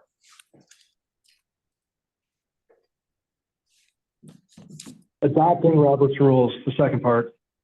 Okay, well, it's actually the first part. Okay. So that motion is on the table. Do I hear a second? Second. Second by Wyland. Any more in the discussion? Yeah, so who's gonna provide the training? That's great if we wanna adopt this, but I assure you, when Pam comes and hands me a, I don't know, well, I'm 27-page Cliff Notes version, I'm gonna read it. Yeah, I know you are. I won't read 1,027 pages, but I will read your 27 pages. Let me ask you that. Who's gonna train all of us and the committees and commissions and all the other, because if we're just doing it at the board level, you're not. I'm gonna throw the same answer, the same question back at you. Who has trained us on our current version right now? Zero. Exactly. 0, 0, 0, 0, 0, 0. That's where we are right now. So we got it, we approved it. Lauren put a tremendous amount of work. Yep, we have a little cheat sheet. And I believe Robert's Rules of Order has the exact same stuff. Yep. I think we're gonna be fine. We're thinking way too hard about this. This is something that is across this country, everywhere, probably. I would love to know the number, what percentage it is. Yep, go ahead. Well, I was just gonna say, if we adopted it and then we found that there are some things in there that say we do whatever. And Jamie says, that's not according to Robert's rules, and we discover, we don't like that, we can still change it. I mean, Have you, Town of Rome, Robert's Rules? Yes. In Portage and Point? Robert's rules. So do you find this quite awkward? It's very similar. It's very similar. I mean, there's just some things taken out. Yeah. It is a more, Do we even have a name for ours that we're under right now? the handbook. Yeah, the handbook. The handbook. With- I'm gonna go to another municipality. I'm gonna get elected in a different state, in a different municipality. Where's the handbook? You mean Robert's Rules? No, where's the handbook? So, I think we would potentially have two resources. One, I'm sure Attorney Edie has some familiarity and maybe could even do a briefing or extension. I'm sure there's an extension office in Marathon County and it's probably a fairly common practice that they do a presentation about Robert's Rules of Order because I bet they do that with new boards within the county. so we approve this tonight and we do the exact same amount of training that we've done on the handbook. And let's see where it goes. Because as you see how this board works at night, yep, I saw it. As this board works as it is right now, that'll continue to work the same way. Hushain? What Lauren provided to us is very easy reading, and it doesn't take much, really. Because he kind of condensed it together and put the important area in there. So I don't think it's gonna take more than an hour to read it, even not that. I usually go back to it when there's a question or I have a question in my mind, I'll take a look at it. And I had another book, which is a small book. Forget it. Yeah. It is too much, but it is, everything you wanted is there, let's put it that. I had a small one, and I still have the Robert's Rules, and it's actually not that hard, a small one. Right. Yeah, and it just glazes over everything and it helps you through a meeting and processes and stuff, yeah. It does, yes. So, please God, somebody call the question. You're the Right. So hearing no more discussion, all those in favor say aye. Aye.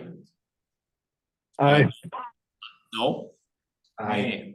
Okay, that's 2. Is there a third? So 5-2. So can I just Approved. clarify who's the nose? The no's are Cronin and Pincinel, Thank you. our anchors. They're the bookends. Yep. Okay. Thanks for the clarification. If we find That's something. okay. No, that's okay. Yep. We can change it. Yeah, we can. That's right. That's what this board's about. Change. All right. 43, discussion and or action on village auditor for years ending 2023, 2025.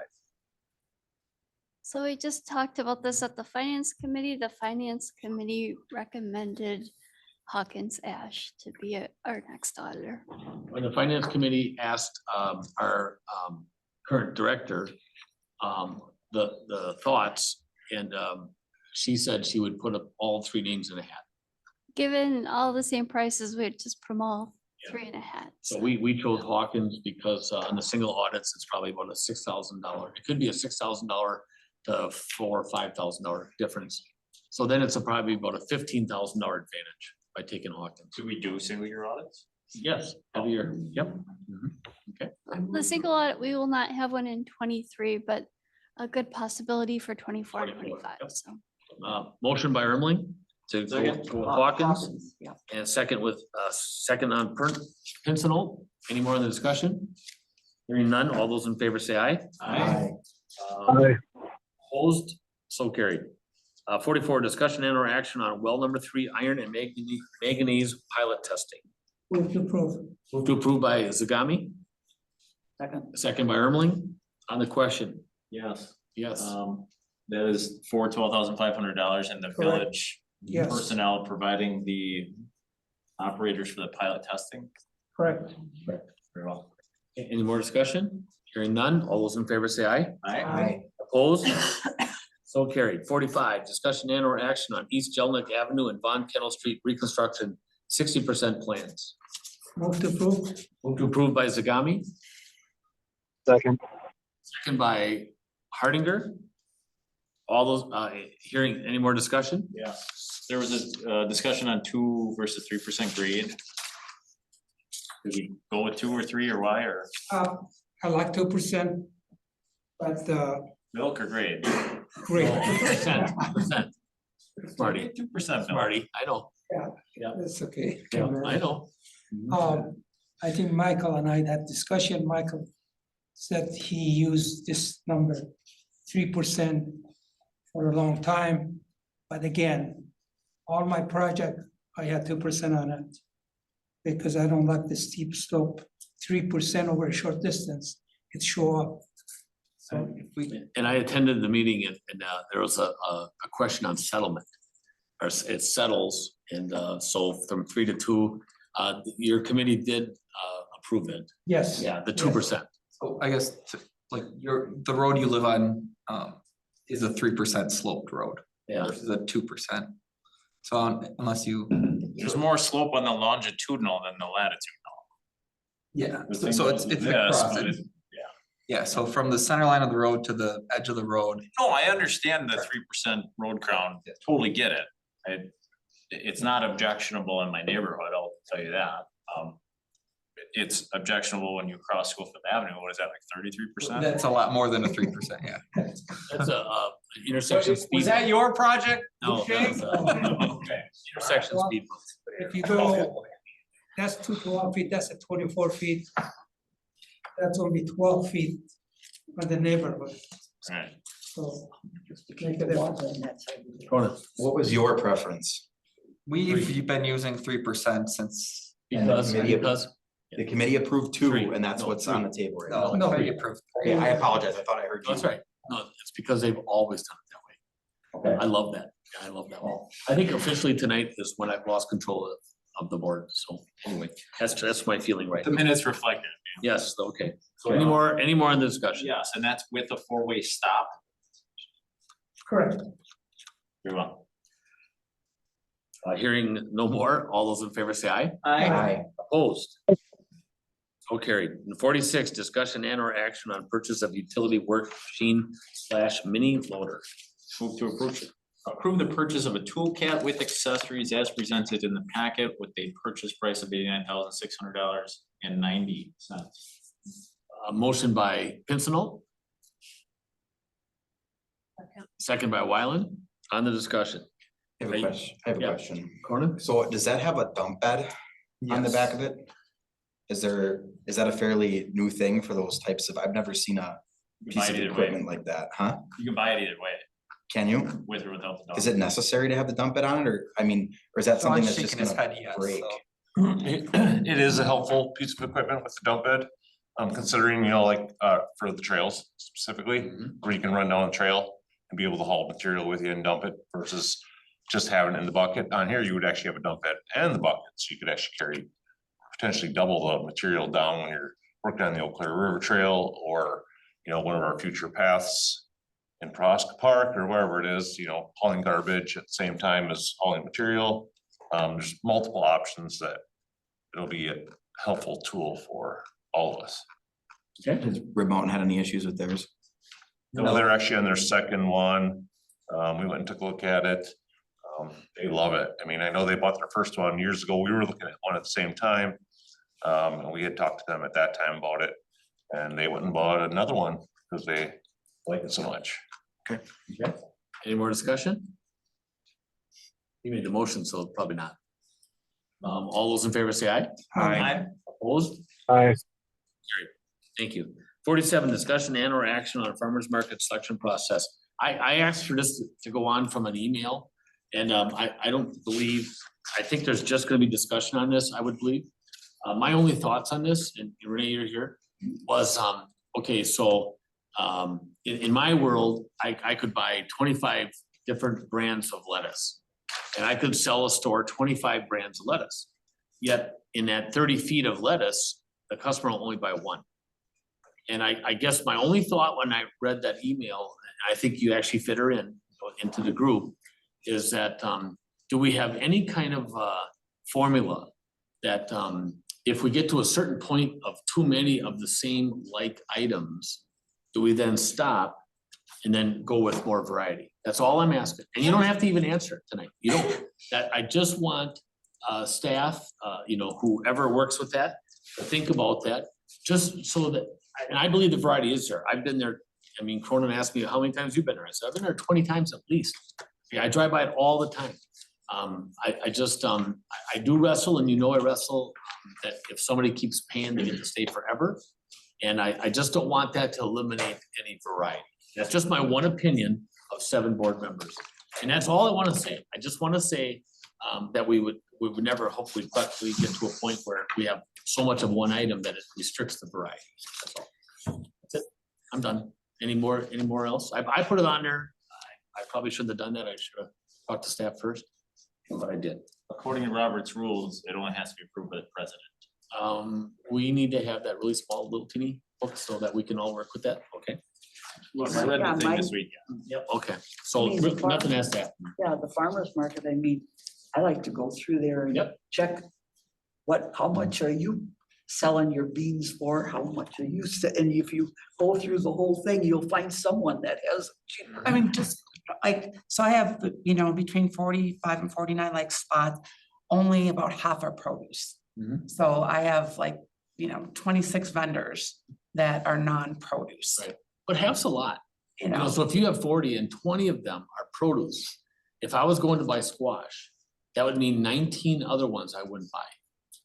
And sometimes they vary on their produce. So I'm just so. And you're right, they do. They're not all the same. But just, so if I lose a specialty vendor, I want to replace them with a specialty vendor. So if I lose a meat vendor, I want to replace it with a meat vendor.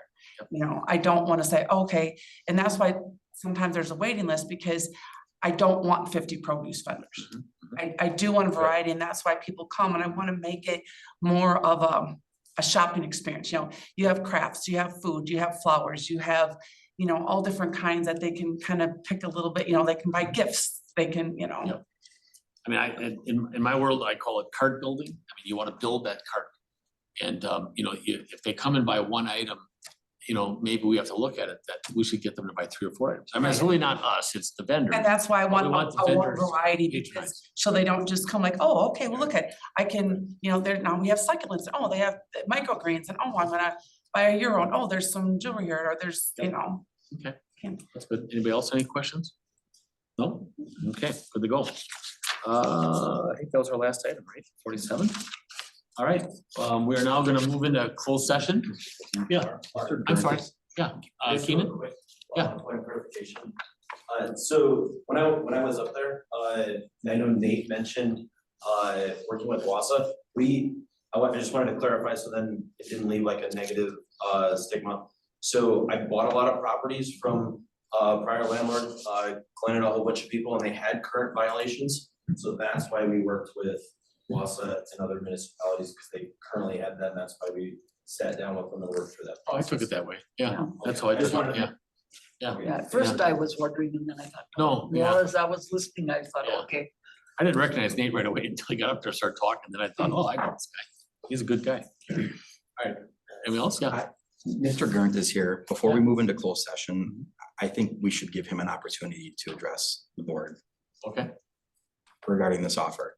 I had also sent an email to Administrator Gaber today, asking for some clarification from our assessor, Greg Schmidt, on how he's coming to his numbers. I don't know if that's something that you want to do in open session before we go into closed, or what your thoughts are there. Yes, I would defer to the board, but I do have information from the assessor, and Attorney Edie is also here this evening. okay, so how do we wanna do this? Do we wanna go into closed session with Gary? Or you're saying to go, stay in open with Gary?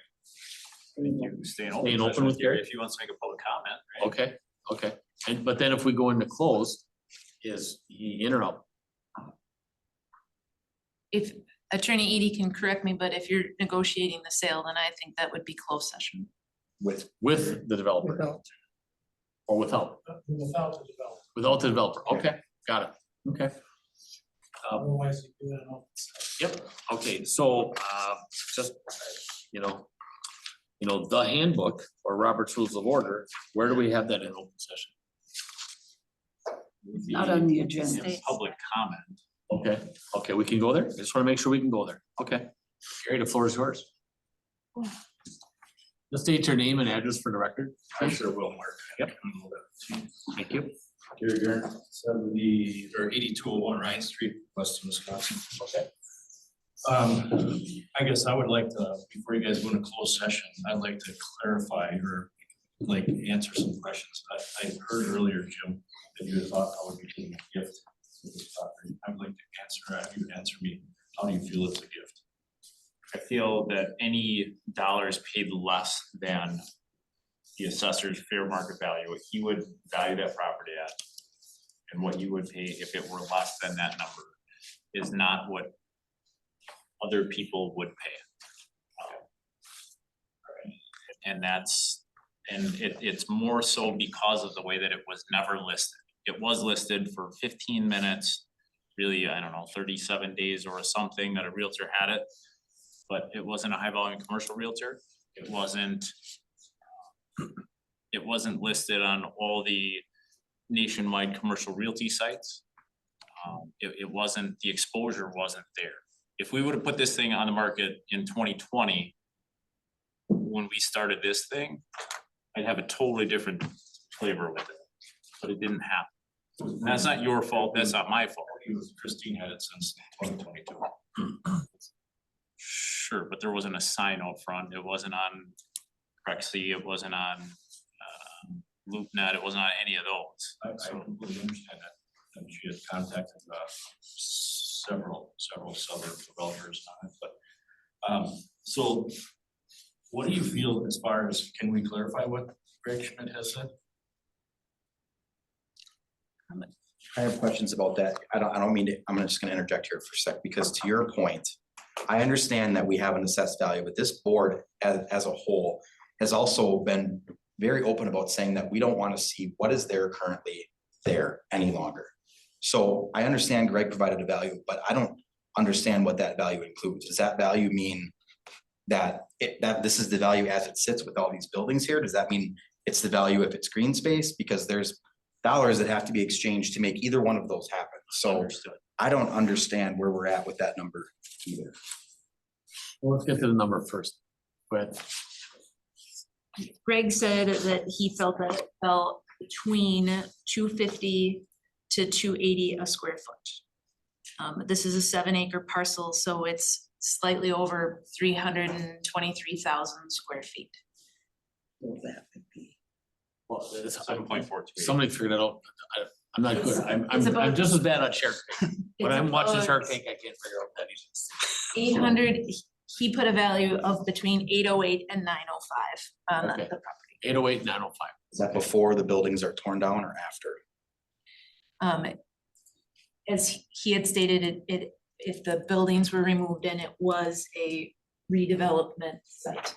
So with that said, the the buildings do still have some value, while limited, they still have some value.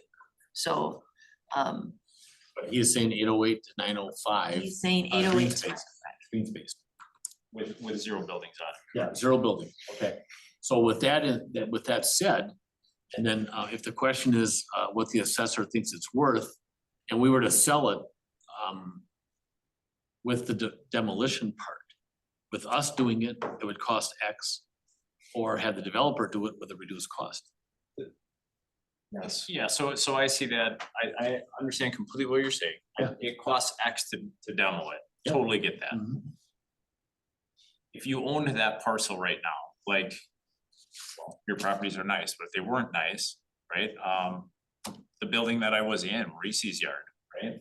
The building was put up in 1950 something, and the building is valued on the tax roll at like, I don't know, $17,000 or something silly. You'll never build it for 17 grand, right? But Maurici's still paying tax on $17,000 on that windy shed in the parcel. So I think what Greg would recommend on, or what he would give you justification on that is when it was assessed in 1950. There's a reassessment happening right now, which is gonna go down Schofield Avenue and all the businesses will be equalized. So a lot of businesses that are currently undervalued will get up to speed.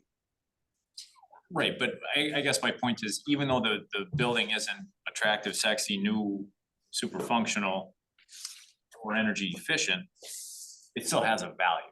Just like there's buildings there that, but none of those But things. you guys don't have, the board came to the decision that you don't want any value there. You want it demoed, you want a green space.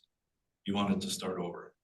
So let's get to the nuts and bolts of it. It's $900,000 or $800,000, right? It's between that range.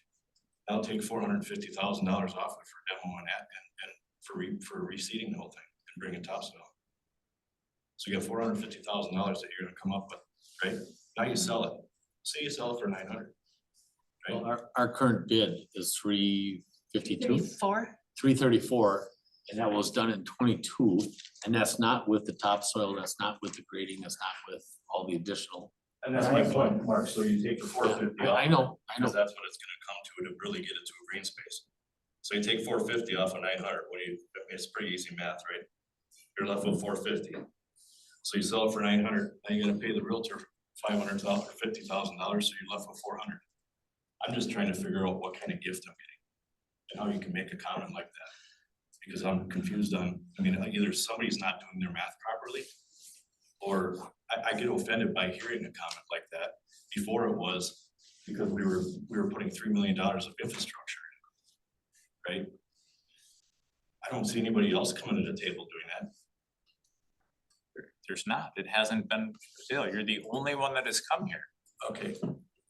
Yeah, I think if you listen to Christina, listen to any comments from her or Tammy, the realtor, there's people interested, but they're not interested in the development of the $3 million. I think, Mark, you've gotten phone calls as well. So here or there, we gave two options of what we're willing to do. I think we have a couple of very good viable tenants, but we don't have much time because they're getting very impatient. So we just need to make a decision and move forward with it. And if not, then if you guys decide to keep the property, then keep the property. I just hope like heck that keeping the property is gonna justify the cost. Are you gonna demolish all the building?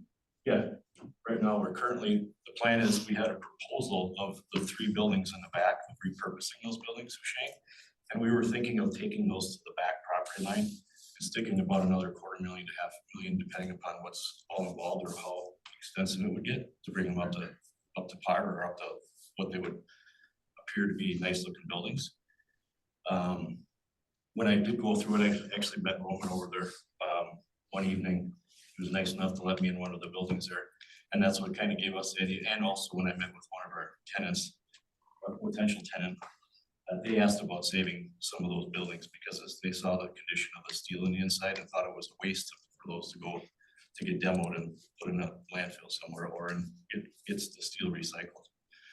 So we thought if it didn't work out with their layout for the buildings because it affected their semi-traffic flow in the back up to the loading docks. So we had said we would potentially repurpose those now. Doesn't mean we are. I don't know what it's gonna take to do it. I talked to Scott Peterson on it.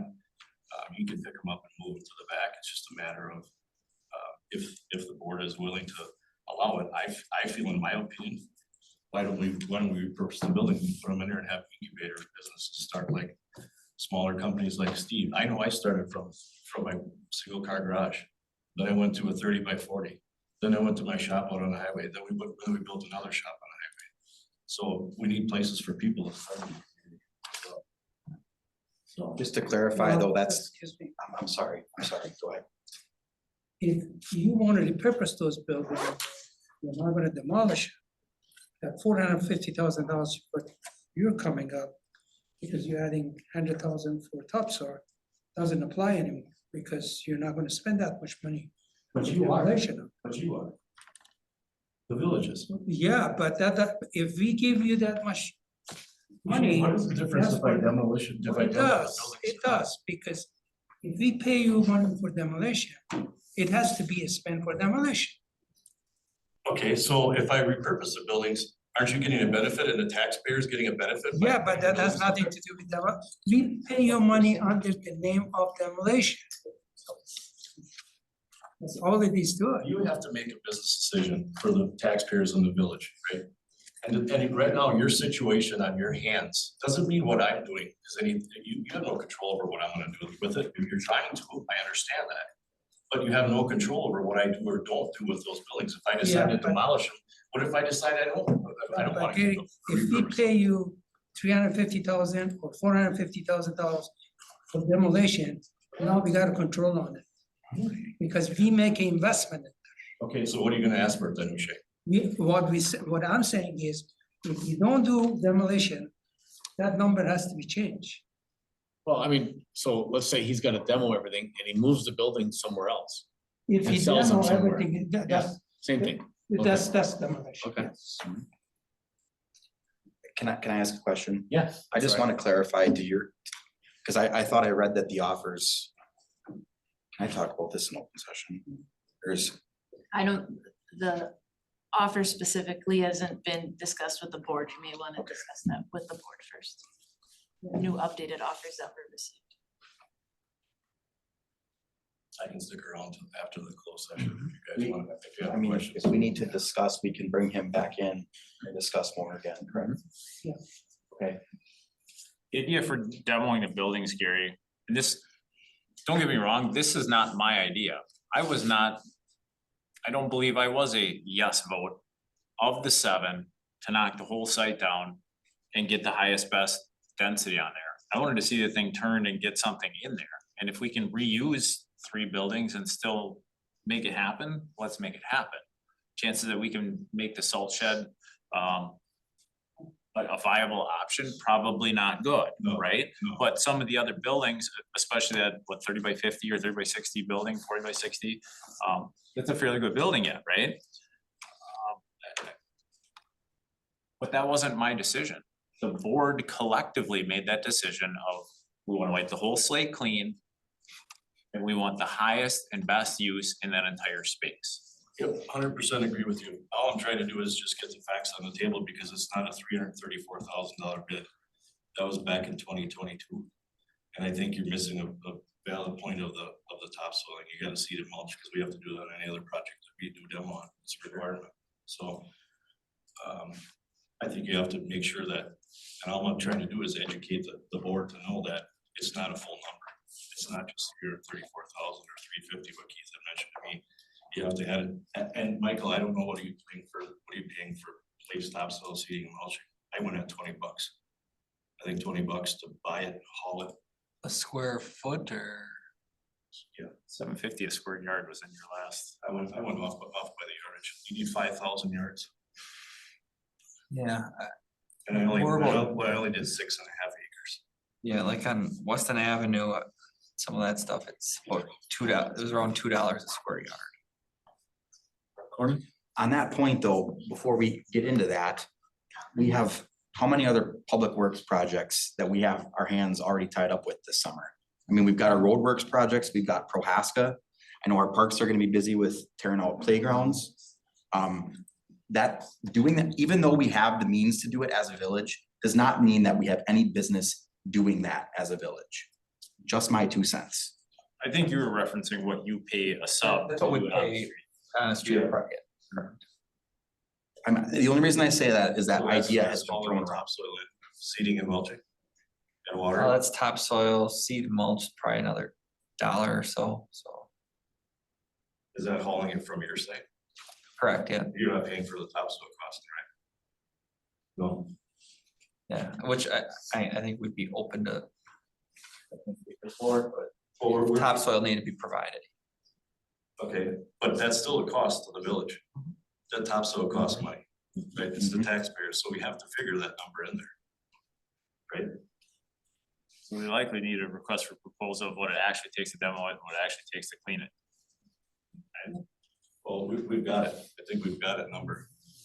There's something thrown out, I don't think. Yeah, we got a 334 number that Keith got in November of 22. Without the stuff on top. That estimate was provided by the same company that took down the building that was on this site. Right. They took down this GB building too. I think they were low.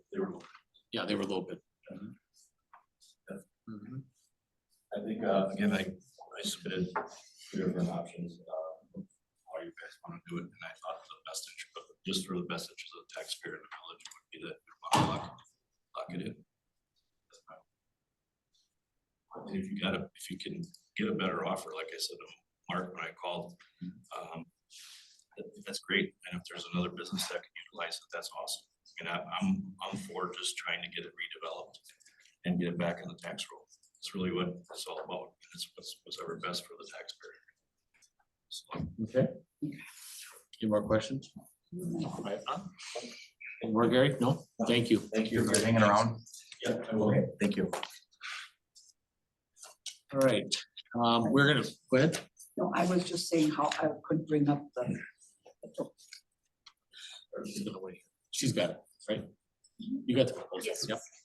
Move to closed session for Wisconsin stat 19.85, parent 1, parent E.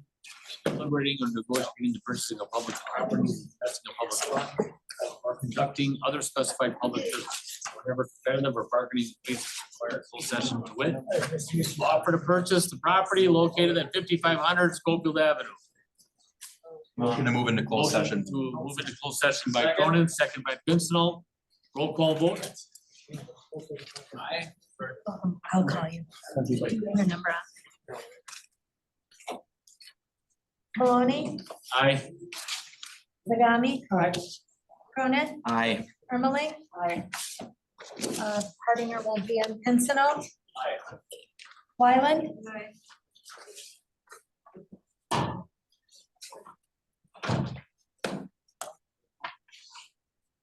All good?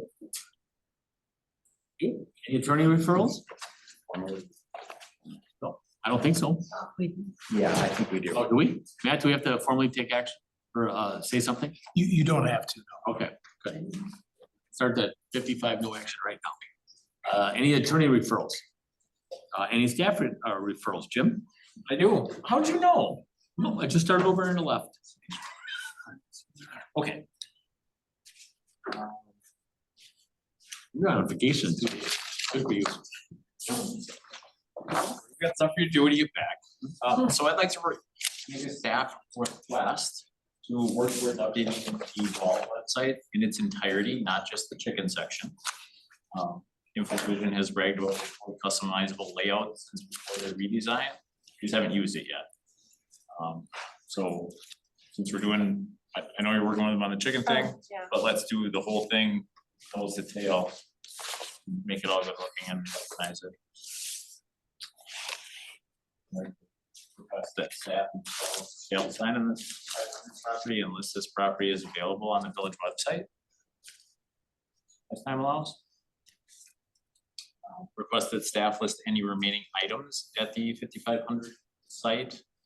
To include fuel tanks, light poles, buildings, etc. for sale on a public surplus website. To include removal and or demolition of those buildings if so necessary.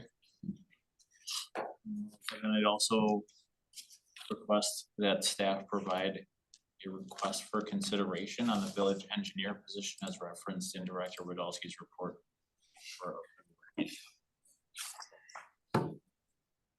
Okay, Jamie? I think we should follow up. I don't know how many times we can follow up with the Humane Society of Marathon County. I mean, they're dragging their feet for 3 months, so we need to find another outlet for that. TNR was brought up numerous times. I know that Pam has looked into it. We have people that want to do it. We have Ken that is agreeing to do it. We have Wendy who's willing to drive. So we have the transportation. So I think we should give them the opportunity. And it's not going to be combined like we originally wanted it, but I think it's how we need to move forward with this issue. Yeah. It's referrals only. No debate. So. I guess we need to you good? find more funding for the TNR. We have it, we agreed upon a board for the contract. Not sure if we want to make that more or less, I don't know, but needs to be in discussion. Okay. Barb? Well, I just, we need to find funding for it. Period. Before we can do it. Okay. Shane? Nothing? Conan? I got a couple of things. Christmas lights. We kind of had a discussion about that. Where are we at with that? I don't know, I know you were talking to Sean about those. But was that in his wheelhouse or? He's the one that gets the. I just don't want it to fall through the crack because when I brought this up, it was a couple months before Christmas and, which I understand I should have brought it up sooner, but I'd like to get the ball rolling on doing that now. Funding from Where are you looking? ARPA. ARPA? ARPA's for the parks. No, it doesn't say. We still have dollars left. I know, but it's for parks. I thought that's important. We can't discuss. I understand. Full farm, same thing. Well, either way, I Christmas would like lights, cats. some update Christmas about lights, cats. where we were at with that. It came up and I would like to have a discussion about it. Yep. Okay.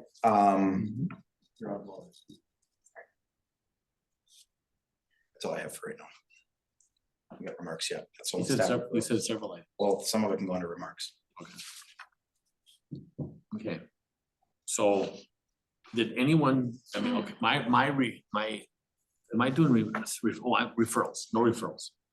Actually, if I would like to have somebody refer, that Rachel's doing a great job on the website, outstanding, in fact, and change it as often as she wants, because I think change is great. I would ask Jamie to help Renee with some of that, just direction and policy with the farmer's market. I think a lot of staff would actually help with that. But because she said something about 50% produce, so I mean, I think we just need to walk through there a few times and look at the produce, see the variety. If there is variety, great. But if a lot of those places are the same, I just get a few comments, and we got till summer to look at that. Thank God that all of it's grown here, because a lot of farmers markets are bought. Up in Lincoln County, I get hammered every year to come and buy produce from us, and then they want to go sell it at the farmers market, and I refuse to sell it to anybody. They want to go buy it from a grocery store, go ahead. But at least our people here are growing it, and the flowers are amazing what they do. I can't believe they can do that.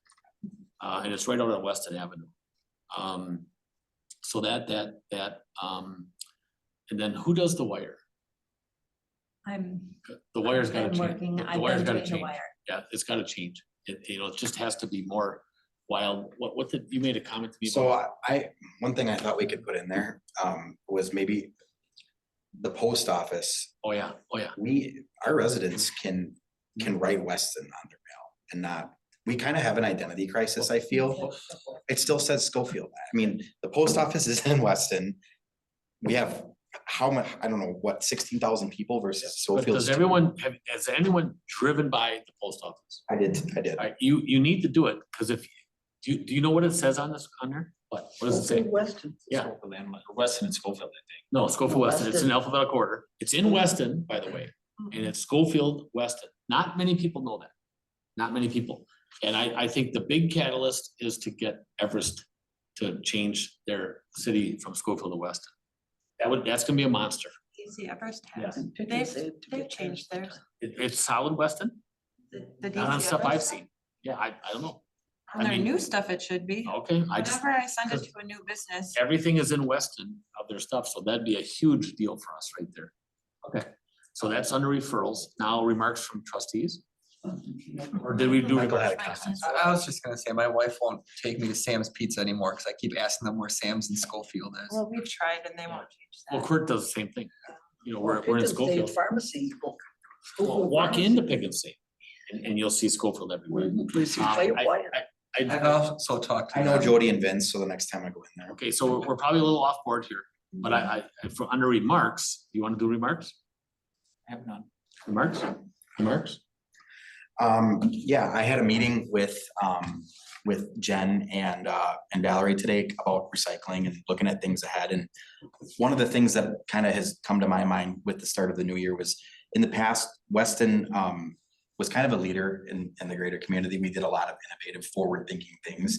I'm not saying that we don't do that or that we've gotten away from that, but I think we should all be trying to come up with different ideas to propel our community forward. Maybe that would be a good resolution for this board going into 2024. I know through the conversations I had with you guys, I did not even realize there was a recycling app that we have. That's never been discussed here as long as I was here. So just some different things of that nature, just something to think about. Forward. I think I was told by, I think that was a postmaster said, the reason is the Schofield because they're a city, we're not a village. So we take a second seat. It doesn't hold water at all.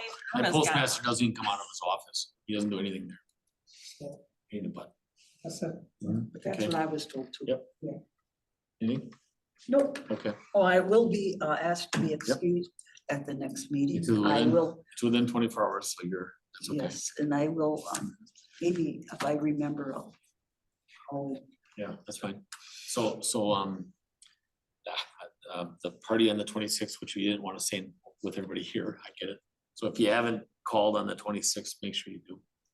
And I saw on the wire or the website, I can't remember. Oh, Carrie, can we just think about this? This is just a remark. So the Carrie Water Tower, which is Weston Water Tower, it looks pathetic. You know, just like we gave that little wedge to Rothschild, we gave it away and took a pounding from Steve Minell that they got $400,000 for Starbucks. But what are we gonna do with it? We can't do nothing with it. So we gave it away. We were nice to another community. They got $400,000, put a Starbucks there and put a welcome the Rothschild sign. But we're doing a lot of stuff with Rothschild right now. It's really good stuff. And Jamie's having great talks with their administrator. And I know I brought it up, I think with you and Keith. What's the deal? What would be the hang up if we let Carrie put their name on that water tower? I mean, isn't it confusing as hell to have Weston on that thing? Not that I would agree. I don't know. You're kind of smiling. It's just been a sore spot with Rothschild. I know when it got repainted. Wait, with them or with us? Not with us. They don't like the fact that it says. Yeah, yeah. I mean, I know it's us. We're there. It's our infrastructure. But here, it's a you know, it's a well, I could business. handle Carrie better than I could have Rothschild. Well, no, be nice. We talk nice about our neighbors. No, Yep, no, yep. no, I'm just. I know, being- I know. It's our I know. water tower. Yep, I know. Yeah, But we're all gonna play in the Rothschild sandbox on it, together. They can paint it, they So- can paint Rothschild on all of our water towers. Can you, I mean, Ryan has been on my tail on that big time, because that's a huge pain point for them with Carrie. And they've got to convince us. And I think that's something if we allow Jamie to talk to Ryan and say, yeah, you know, I mean, we don't want no money, but just take care of it. They have to paint it. They have to put their sign up there. Why not? For Carrie, yes, Yeah, right, Carrie. because that's the company that's using it. Uh-huh. Yep, you got that. Yep, okay, you got that. Yep, all right. There you We go. do have, Vermont Metro's also a user of that water, so I mean, two customers on that But system, Rib Mountain Metro, who are they? They're nobody. sewer district. Yeah, but they're nobody. Sewage. Yeah, it's like me putting Russ Davis wholesale on our bag of potatoes. Who cares? Yeah, You know. all I would say is I don't even know if we need to put a name on it. I would almost just put a No. blank for Carrie, say welcome or You something. wanna, to But if Rivermount they're Sewer gonna pay District? for it, What? if they're gonna pay I don't for think it. Terry would pay to paint it. Terry won't pay to paint it?